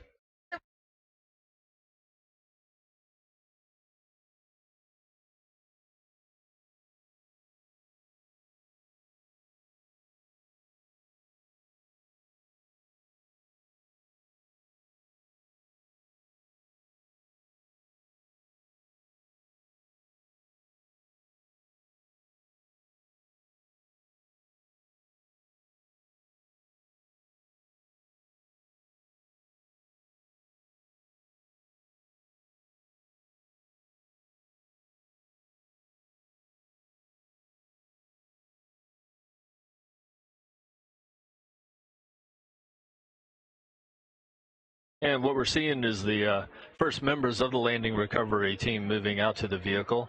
They are just making sure that the atmosphere, that the environment is safe around Starliner. Starliner, of course, comes back through the atmosphere with the maneuvering fuel. It jettisons quite a bit of it on the way down, but they do need to confirm before the whole teams get there that the environment is safe for the landing recovery team. You can also see in this the partially deflated airbags. They of course have vents on them to cushion, just like a car airbag, to cushion the touchdown impact. Supposed to come down at about 18 miles per hour, I think, right? So not nearly as fast as when it starts its journey, but you still like a little cushion there. All indications of the loads on landing are that it was extremely smooth. And again, Richard Jones, Flight Director Richard Jones, his comment was, looks like it's going to be a smooth landing when the CFT crew, when the astronauts of the crewed flight test make their flight into space. Next crew that will be on board is out at the landing site. That's NASA's Mike Fink and Nicole Mann and Boeing's Chris Ferguson. They're all going to be getting that first look at Starliner here in just a moment as the teams are allowed to move in. We're hoping to hear a little bit from them as we're able to get Dan Hewitt and Josh Barrett up and running. And one more note about the landing recovery team. Of course, we're going to stay focused on the capsule. There are other parts of the teams that go out and recover the base heat shield and the forward heat shield and the parachutes. The spacecraft itself will be taken over to Boeing Starliner factory in Florida and refurbished. The base heat shield does not get reused.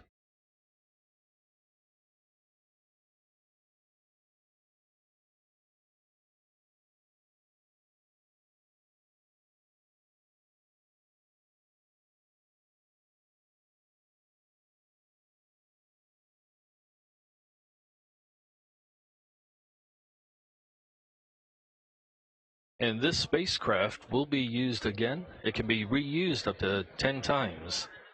This vehicle, of course, comes down on land. We designed it to land on land just to get that reusable ability that you don't get when you splash down in the water.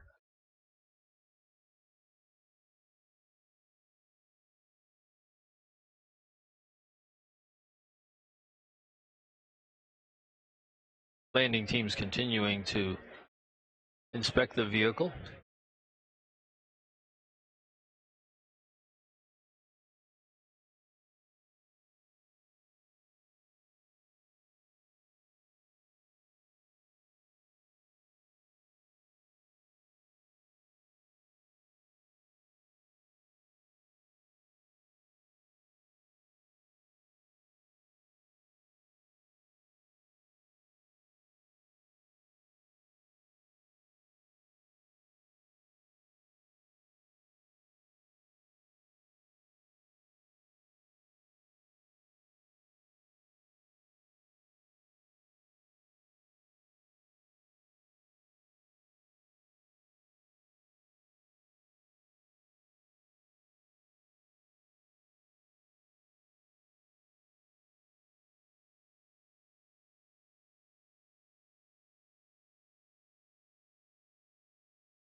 NASA Administrator Jim Bridenstine just wrapping up some encouraging words to the team here in the room. He had a lot to say, starting with congratulations. He said the last 48 hours weren't easy, but the takeaway was a successful test flight. And he pointed out that we've learned a lot from this. We've learned a lot about a lot of different aspects of flying it, of course.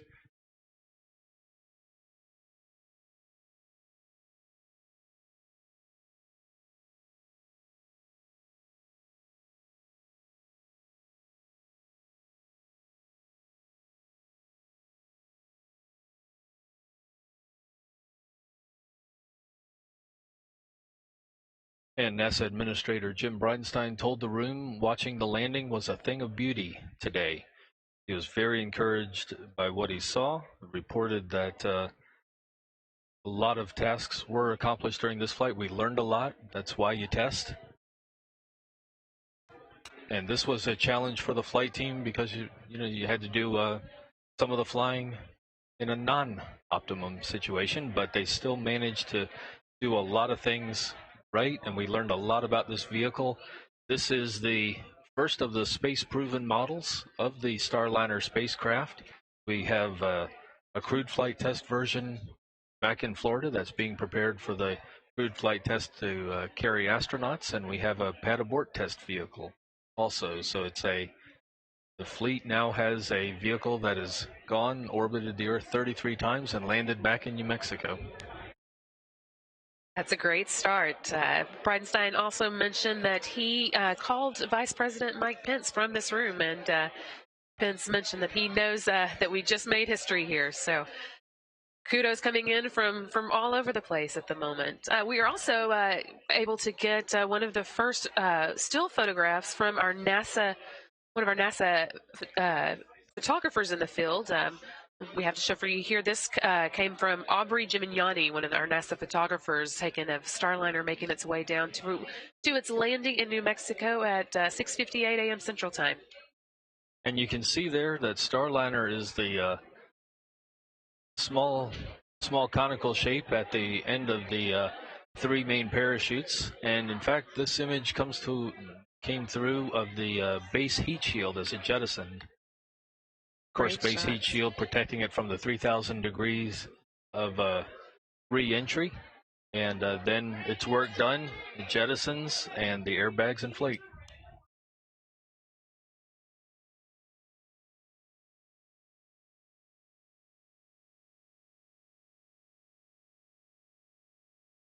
Team here in the room is about to take a group photo, but before they did, Flight Director Richard Jones gave his flight controllers the go-ahead to consider themselves done with the mission and advised them to go home and relish it. And indeed, all the mission controllers have been doing a lot of work during the duration of this mission.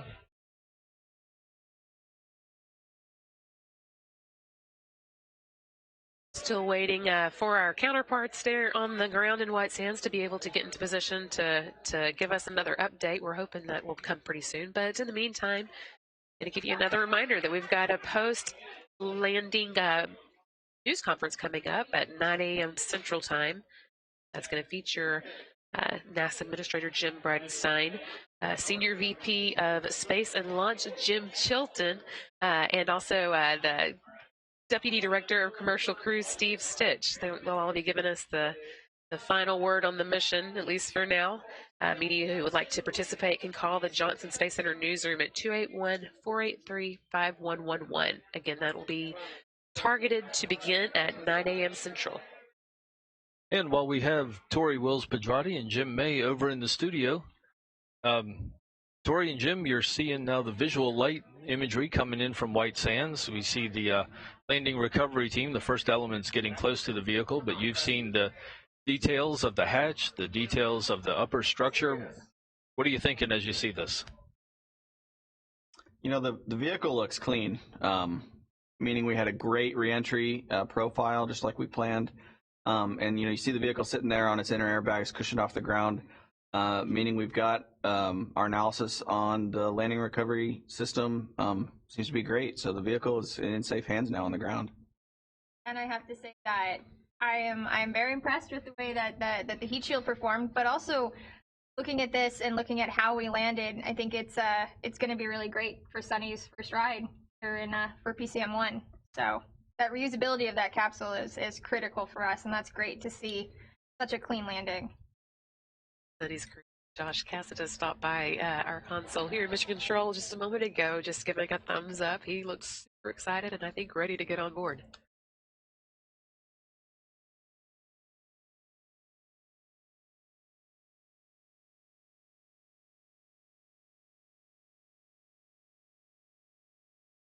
And we can see there members of the landing recovery team moving around the vehicle, doing their checks. We hope to hear from the blue team, who are right with that landing recovery convoy.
And at this point, if you are just joining us, the Starliner orbital flight test ended with a flawless deorbit, entry, and landing in White Sands, New Mexico.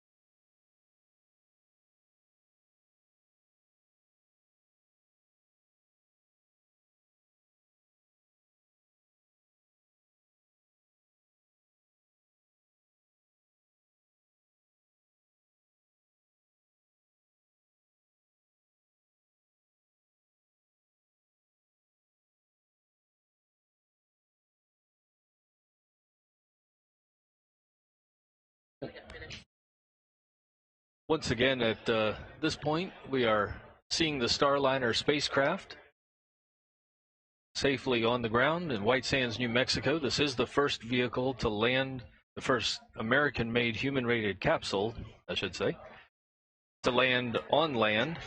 Came down under 3 parachutes, touched down on 6 inflated airbags, very smooth landing. Touchdown time was 6:58 Central Time here at Mission Control, 5:58 Mountain Time, the landing site, and 7:58 Eastern Time, where it launched from. We can see that they're moving the platform into place on Starliner to get access.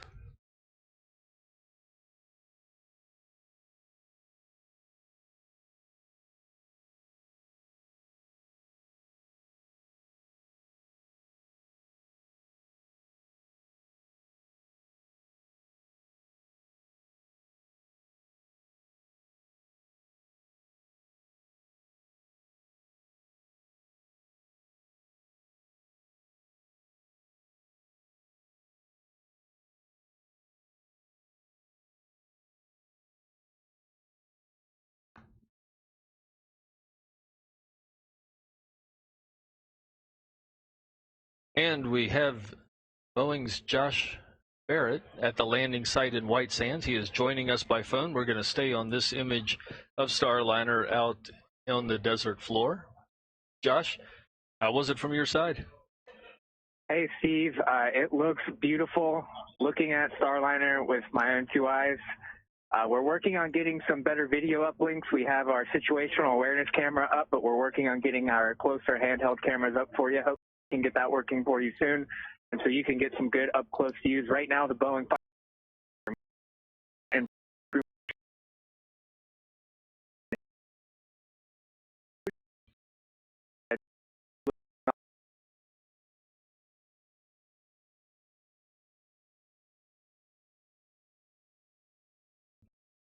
so you'll see kind of that big inflatable enclosure kind of hug the vehicle, and they're going to start getting some heat on there again to make sure those propulsion lines don't freeze. Gold team has moved in and done their assessment. Everything is healthy on the vehicle. Silver team has grounded the vehicle, and now they've moved on to recovering the parachutes.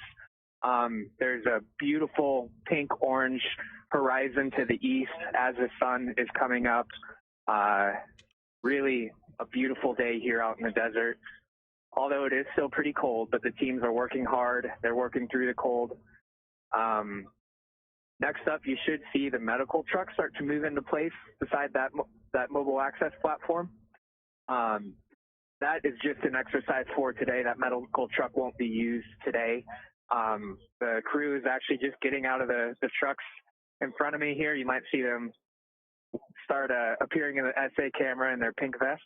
But really, just overall a great morning. This team is executing exactly what they have trained for over and over and over again. And hopefully we can get some better views as our camera guys move in a little closer. We're trying to reestablish a microwave link to our satellite feed. We think maybe on the drive out here, one of our connections might have got jostled out, but we want to get you some better views soon, but we're glad you're getting a look at Starliner on the ground. So I'll let you guys take it from here. Thank you, Josh. This has been an exciting morning. Certainly one that we've not seen before, with an American human-rated capsule touching down on land. I can't hear you. We can see the environmental enclosure being put into place. They're going to put that over the Starliner vehicle, as Josh just mentioned, and that's going to clear the way to open the side hatch. The environmental enclosure, of course, protects the vehicle and its complex systems from the cold. Of course, Starliner has been through an extreme environment during this deorbit burn, having gone through 3,000 degrees of heat before coming down softly under 3 main parachutes and landing on 6 airbags in a flawless return to Earth.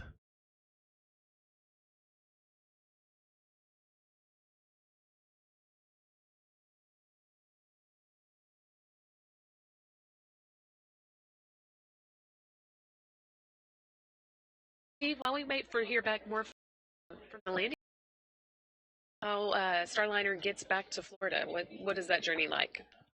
Well, they'll move. They'll basically, after they get Starliner safe on the ground, they will put it on a truck inside a crate that'll control the environment around it, and then it's a simple drive from White Sands, New Mexico, to Cape Canaveral, Florida, to Kennedy Space Center. Sure, that sounds simple. Where the engineers will pour through it and ultimately refurbish it, and we're going to fly it again. We are not only using these capsules one time. Each of these capsules is designed for 10 times to go in space. Look forward to seeing this one land on its 10th time then. And it sounds like we have Josh ready again to give us another update. Josh, can you hear us? Hey, Brandy. Yes, I'm still here. You can see the green team has just got that environmental enclosure in place. So now the red team will continue backing up that mobile access platform right up to the hatch. They'll extend a little bit of that, almost touching the hatch, but we don't want to make contact with the vehicle and potentially damage the thermal protection system. Because as you guys just mentioned, this vehicle will be reused. So thermal protection system needs to be maintain integrity. We will replace the forward heat shield and the base heat shield. Actually, the forward heat shield landed probably about 600 feet away from the capsule. I'm looking at it right now. It landed on its nose. found the base heat shield yet, but I'm sure it's around here somewhere. The crew, you can see that's the astronaut crew in their pink vests. Now, you might not have heard me talk about Pink Team. Pink Team is just kind of the observers. They don't have an operational role, but they are in brightly colored pink vests just to make sure, they're visible, and the operational teams kind of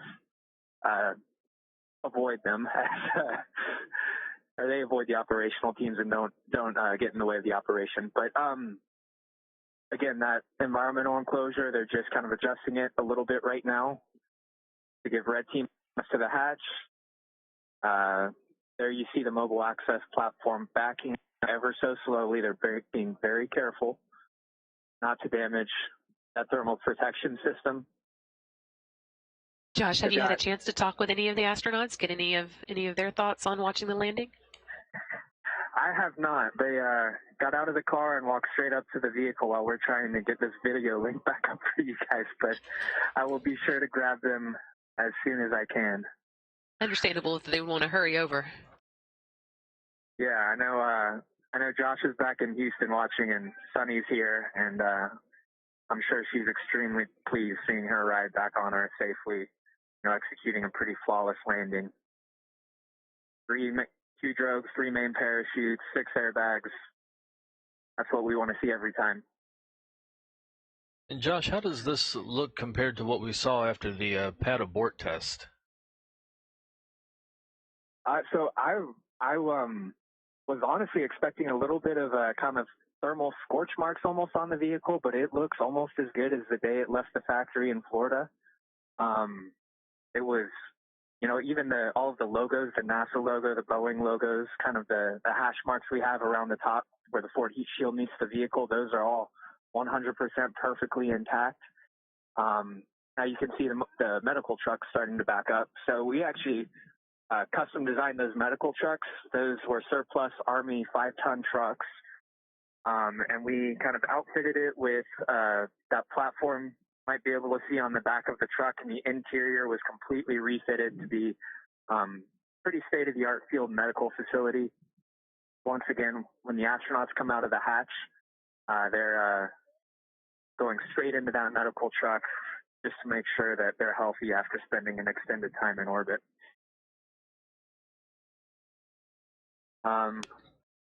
Once again, you see the red team establishing access to the hatch. Once they lower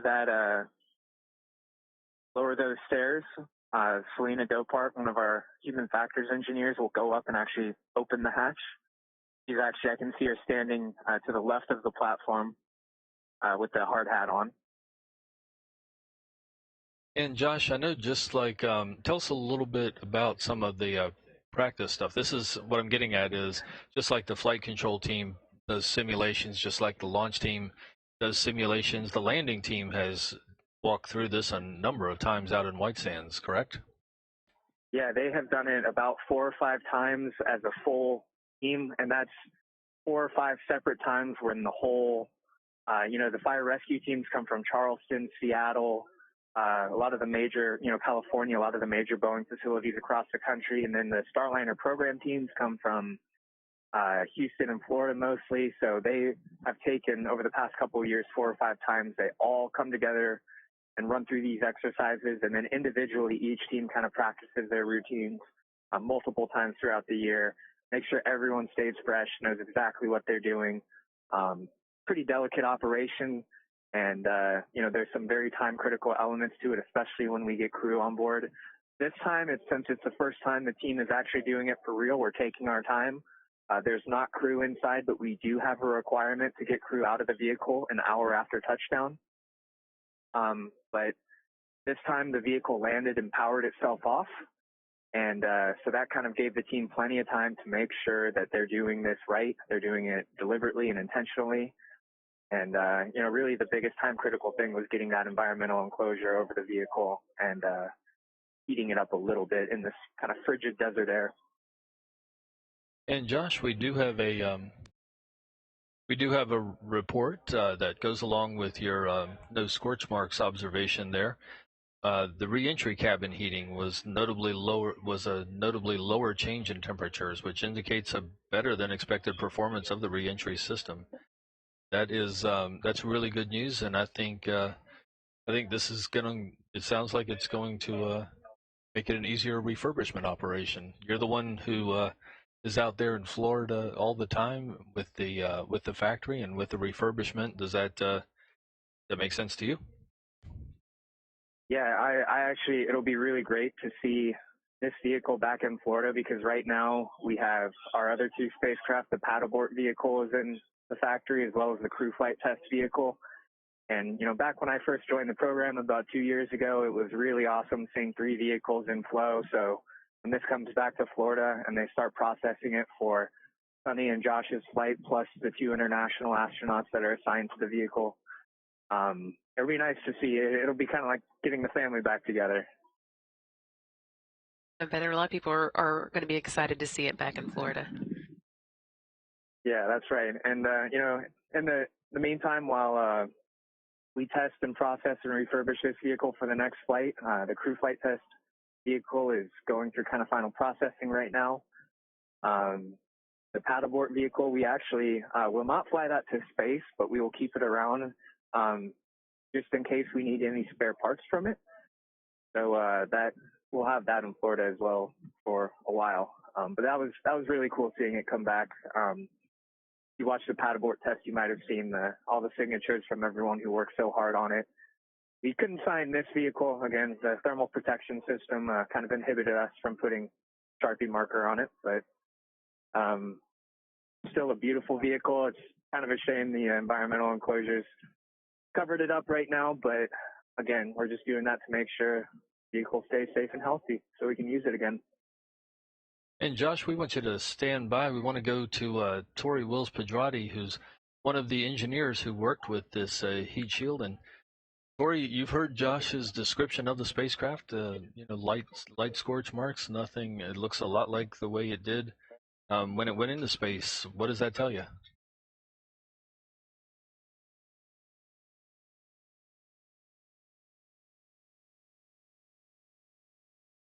Get ready to go. Okay.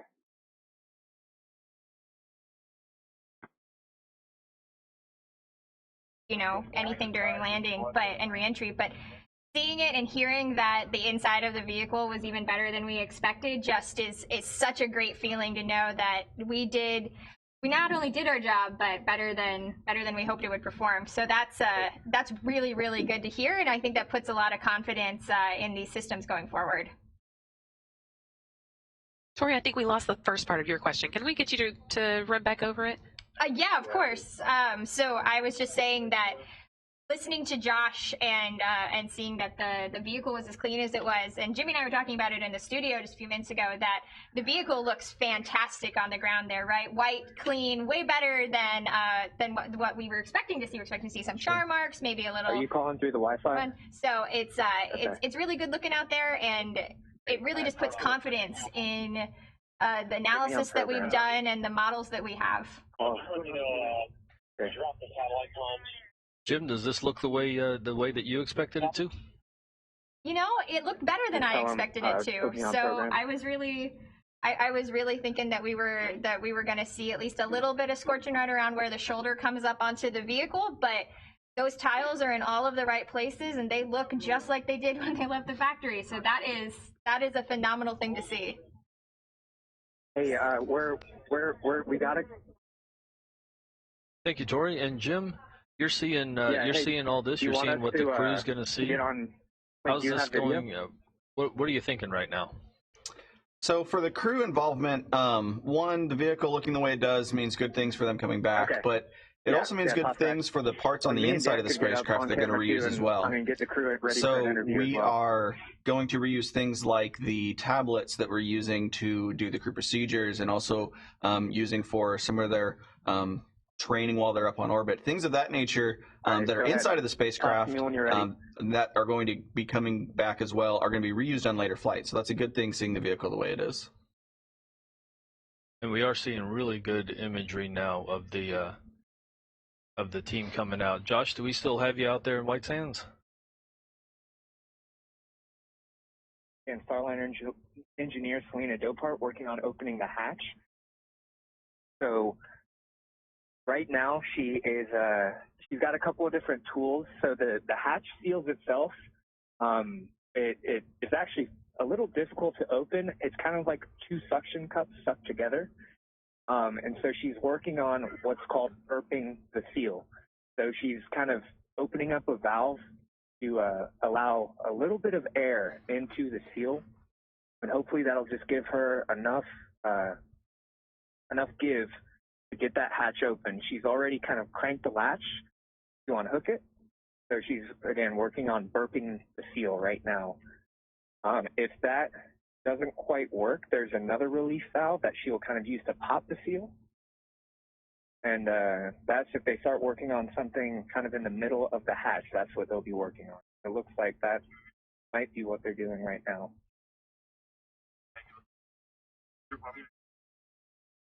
She's still working on that lower valve and trying to burp that seal. Yes, that is the technical term. It's very descriptive.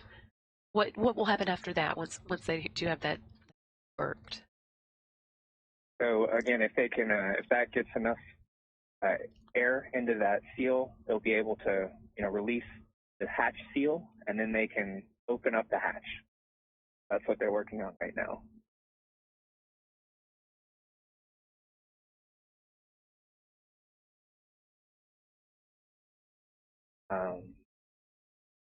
We're getting really good views right over the shoulder, so these are great, Josh.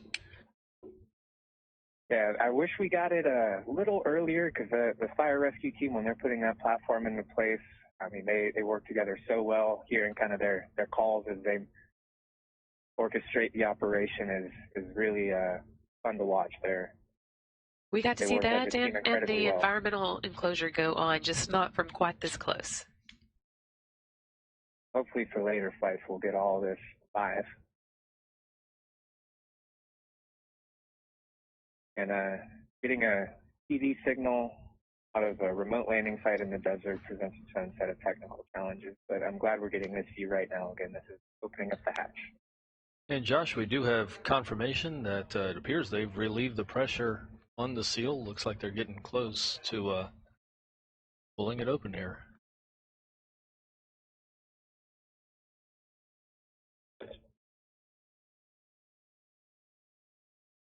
All right, well, while they work on that, Steve and Brandy, I'm going to step away.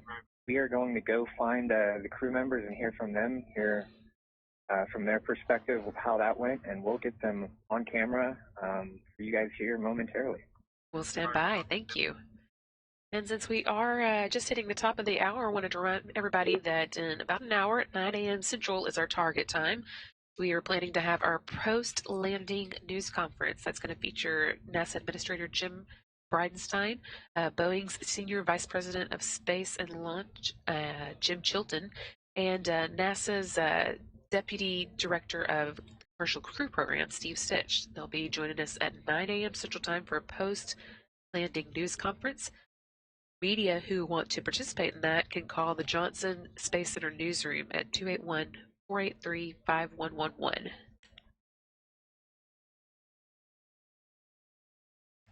And for those just joining us here at the top of the hour,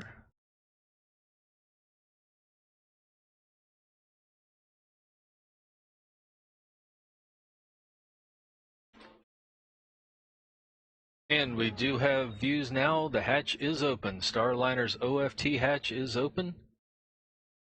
Rosie, Snoopy inside, Rosie the Rocketeer, and the low gravity indicator Snoopy both made the trip along with a lot of commemorative cargo, flags, coins, and even tree seeds that'll be planted in commemoration of this mission. Of course, a lot of things were learned on this flight. It is the first flight test of Boeing's Starliner spacecraft. Ground crews getting their first look inside the cabin.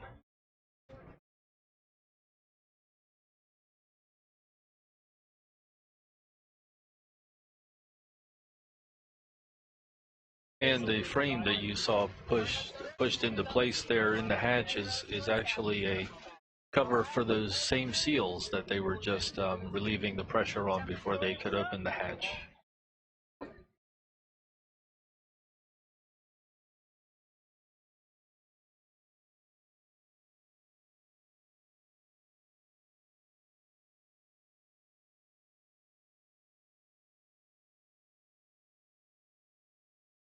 And we can see the ground team going through their carefully planned steps as they prepare spacecraft, putting a cover over that hatch that they just opened a few minutes ago. First, they're going to confirm that the cabin air is safe. This flight test produced a lot of data for engineers, a lot of information, and a lot of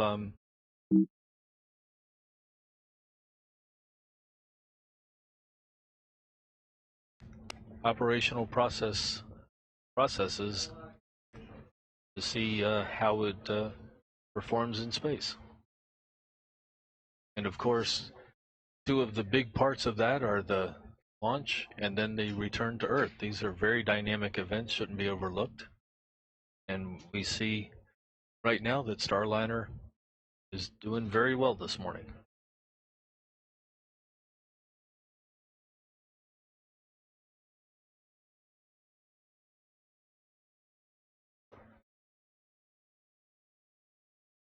And we have our first landing, Selena Dopart.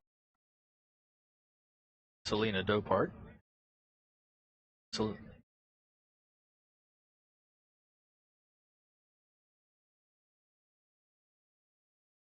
those who are just joining us, Boeing Starliner spacecraft touched down in White Sands, New Mexico, an hour and 6 minutes ago.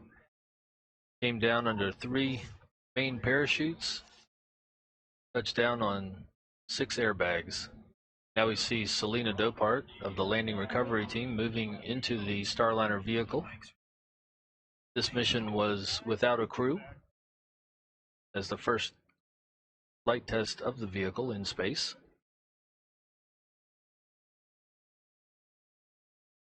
But we do have Rosie the Rocketeer in the commander's seat, an anthropometric test device, gathering all sorts of data. She's outfitted with all kinds of instruments that's going to tell us exactly what the crew can expect. Early indications are the crew can expect a really good ride down.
And we do have reports from the landing recovery team that Rosie the Rocketeer is still strapped in the commander's seat.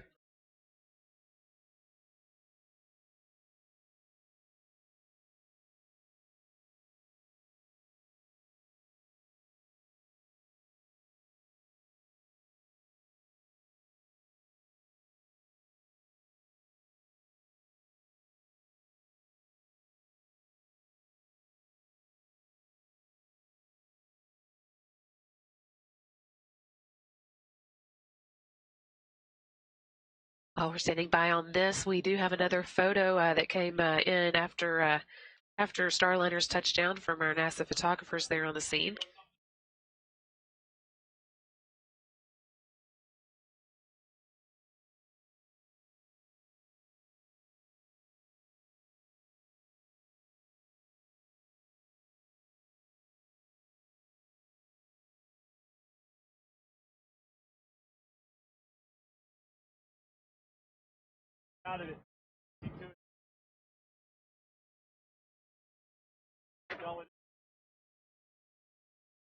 Sorry, slight delay there, but there's that photo I was promising. This again taken by the NASA photographers on the scene, and there's the one that we got from Starliner just after it landed at 5:58 a.m. Mountain Time, 6:58 a.m. Central Time. You can see that is right at landing because of the position of the parachutes. Those photographs coming in from Aubrey Gimignati, NASA photographer there on the scene. It really was a great view this morning as Starliner touched down about an hour and 10 minutes ago. Now we're back to live imagery of the landing recovery team. They look in on the hatch. They are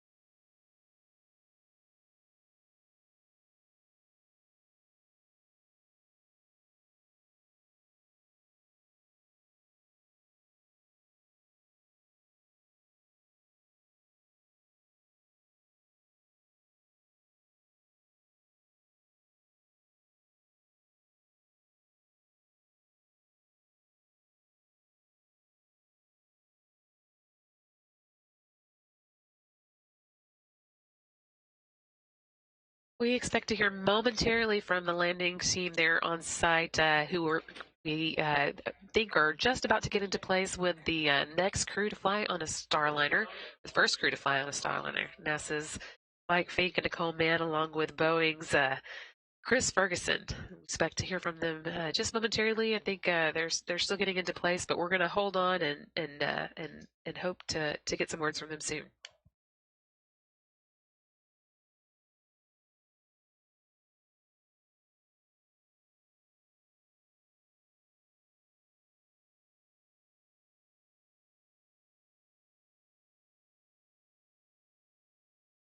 And just a note on the interior cabin conditions as they were reported. The inside humidity was 51%, temperature internally around 54 degrees. So this spacecraft handled very, very well.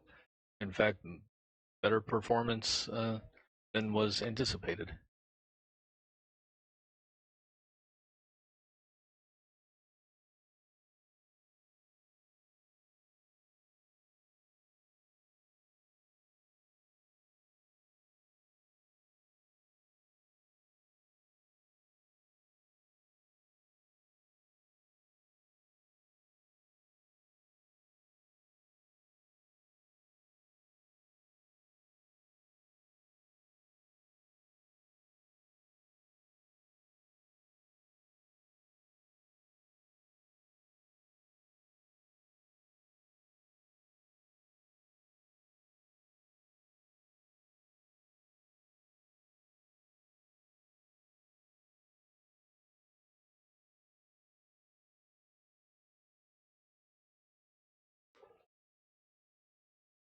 And we're looking now at some of the astronauts there in the blue pants and their astronaut jumpsuits out at White Sands, New Mexico.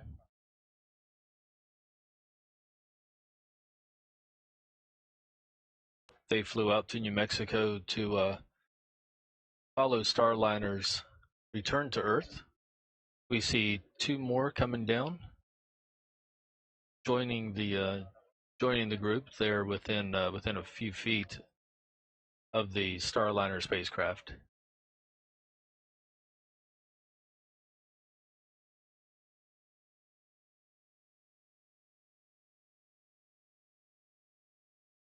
Right now we're looking at the astronauts as they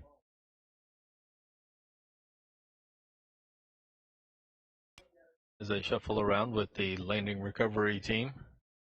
There's a lot of activity out by that capsule.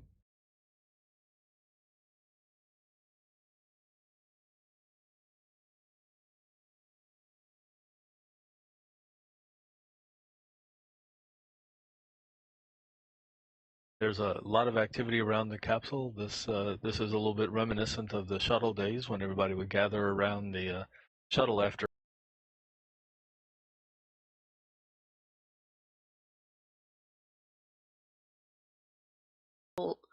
Less remote than the shuttle, but a little more remote, or not quite as remote as the Kazakhstan landing. Still does start to look familiar, and it looks like we may be getting close to having the crew ready to talk with us. In fact, I'm going to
where we had a little bit of a blackout, but it happened exactly where it should have been.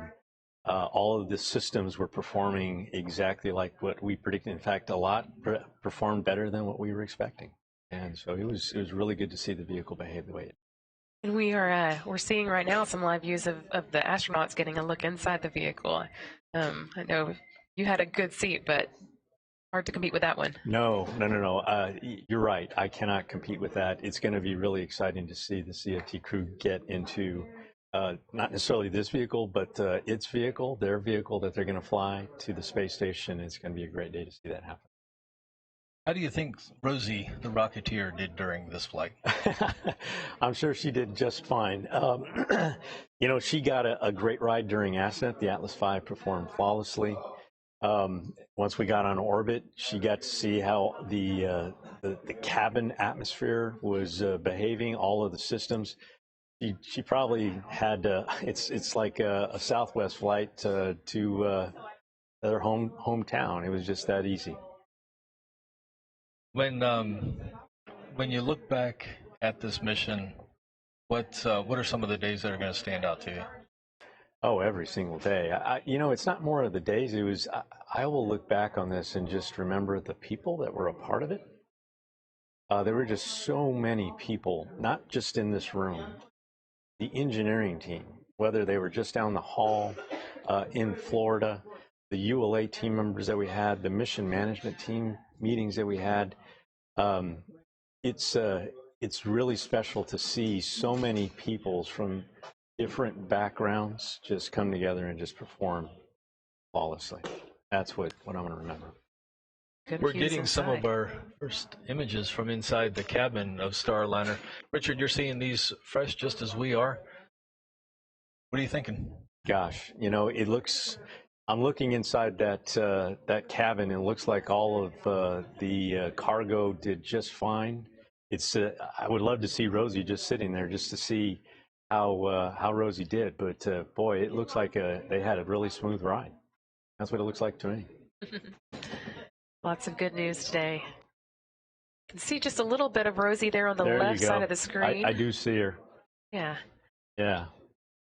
Looks like she had a great ride. Well, and Richard, returning to kind of your journey so far, you were on hand for the last flight of the space shuttle, and now the first flight of this new vehicle. That's some interesting bookends. It is, and being a part of STS-135, shutting down the shuttle program with that mission, it was very special. It was very emotional. Chris Ferguson was a part of that mission, so I'm paired with him again coming up on this upcoming CFT mission. But to start up a new program like this from the ground up, all of the years of hard work that many people put into this, it's very special. I will always remember. Sure. What would you say that this team needs to do and get ready for between now and the next mission? What we need to do is we need to look at the data, right? We're going to grab all the data that we collected during this flight, break it down, look where things can be improved, look where things don't need to be improved, because there's a lot of areas that fall into both of those categories, and really look at it with the eye in terms of what really has to happen in terms of changing before we go fly CFT. That's what we need to go do. Richard, thank you so much for joining us. I really appreciate it. I think actually we are now going to go back to the field and hear from Sonny Williams, who's going to be on this capsule next time. That's great news.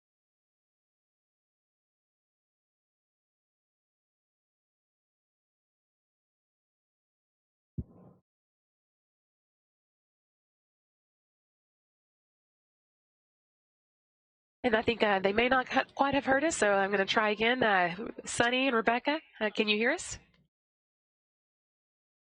Hey, we can hear you now. Yeah, I am here with Sonny Williams. She is going to be the first post-certification mission commander of this ship that's behind us here. Sonny, I've been in a lot of flight test readiness reviews with you. I've seen you interacting with our employees. I saw you at the landing and recovery pre-brief meeting. every time you're like, you have got to bring the ship back home so I can get into space with Josh and fly it again. So give us a recap of how you were feeling watching, Starliner return from space out here. Yeah, it was really pretty unbelievable. It was picture perfect. Everything about it was just amazing, from seeing the tail as it flew in. Well, first of all, seeing the space station fly over, that was cool. Seeing the tail of the spacecraft fly over, see all of the pieces and parts start to come off, the forward heat shield, the base heat shield, see the parachutes open up. I mean, it was just picture perfect. We had a beautiful, amazing team all out here ready to support. Everybody was pumped. Everybody was cheering. It was spectacular. I mean, she's back. She's home.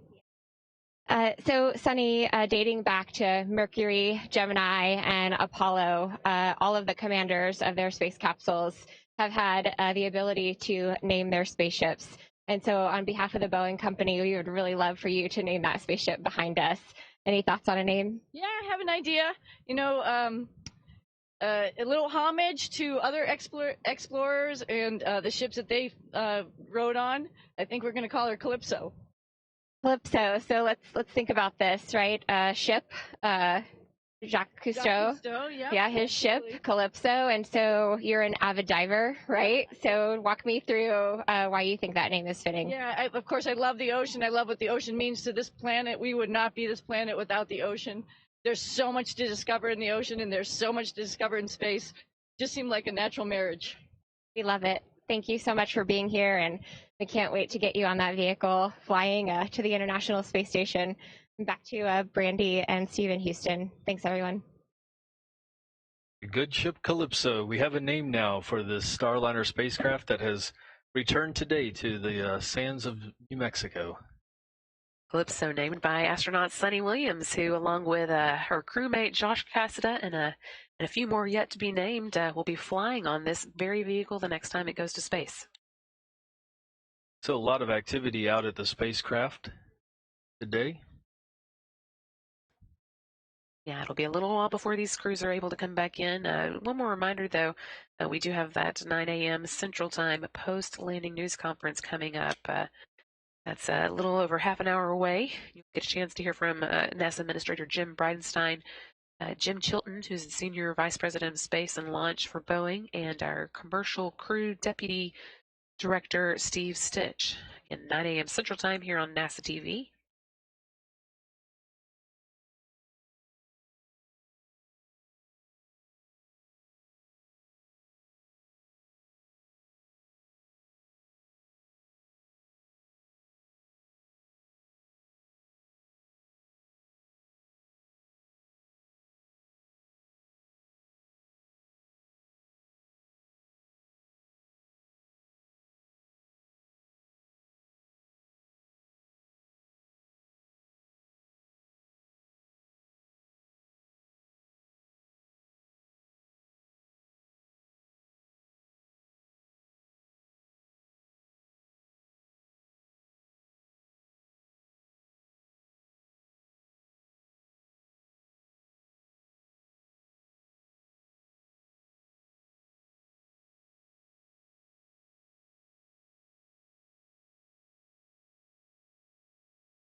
And we are seeing astronaut Sunny Williams look into the cabin of Starliner.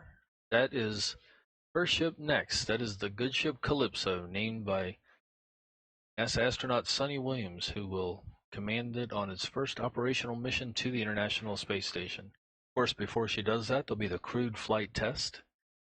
That'll be with NASA's Chris Ferguson, Boeing's Chris Ferguson, apologies, and NASA's Mike Fink and Nicole Mann. All there on hand, taking a look at the vehicle, and all very eager to see the next Starliner in space.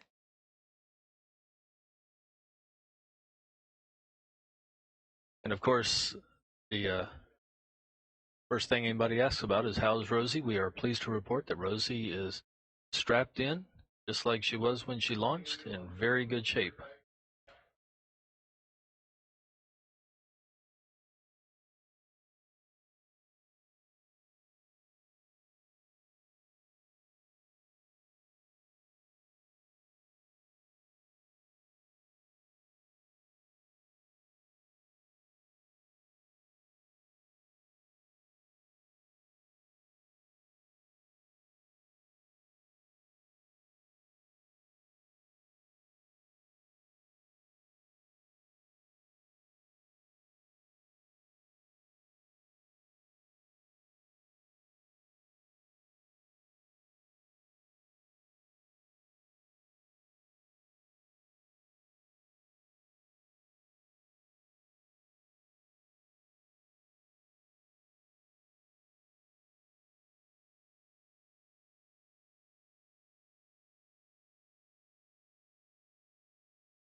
And as we look at these live images from White Sands, New Mexico, where Starliner has touched down about an hour and 34 minutes ago. This mission started back in Florida on Friday, lifting off at 5:36 a.m. Central Time. Going up and ran into the difficulty at orbit insertion, but managed to get into a safe, stable orbit, accomplished numerous mission objectives, and then positioned the spacecraft for a return home. That's right, and it returned home right on time at 6:58 a.m. Central Time today. That was 5:58 a.m. Mountain Time there in the New Mexico desert. Video there from the landing as the spacecraft was floating under its three main parachutes. That was 2 days, 1 hour, and 21 minutes into Starliner's first mission. Floated down to a perfect landing, as you've been seeing, leaving the spacecraft in great shape. We're just about done with our coverage today, but we did want to give you one more reminder about the upcoming news conference. That should be coming up at the top of the hour, 9 a.m. Central Time, with NASA Administrator Jim Bridenstine, Senior VP of Space and Launch for Boeing, Jim Chilton, and NASA's Commercial Crew Deputy Director, Steve Stitch. Again, that will be taking place at 9 a.m. Central Time here from the Johnson Space Center in Houston. Media who would like to participate can call Johnson Space Center's newsroom at 281-483-5111. So at the conclusion of this first flight test of Starliner, thank you for joining us this morning. I'm Steve Seisloff from Boeing Communications. I'm Brady Dean from NASA Public Affairs. We'll see you next time.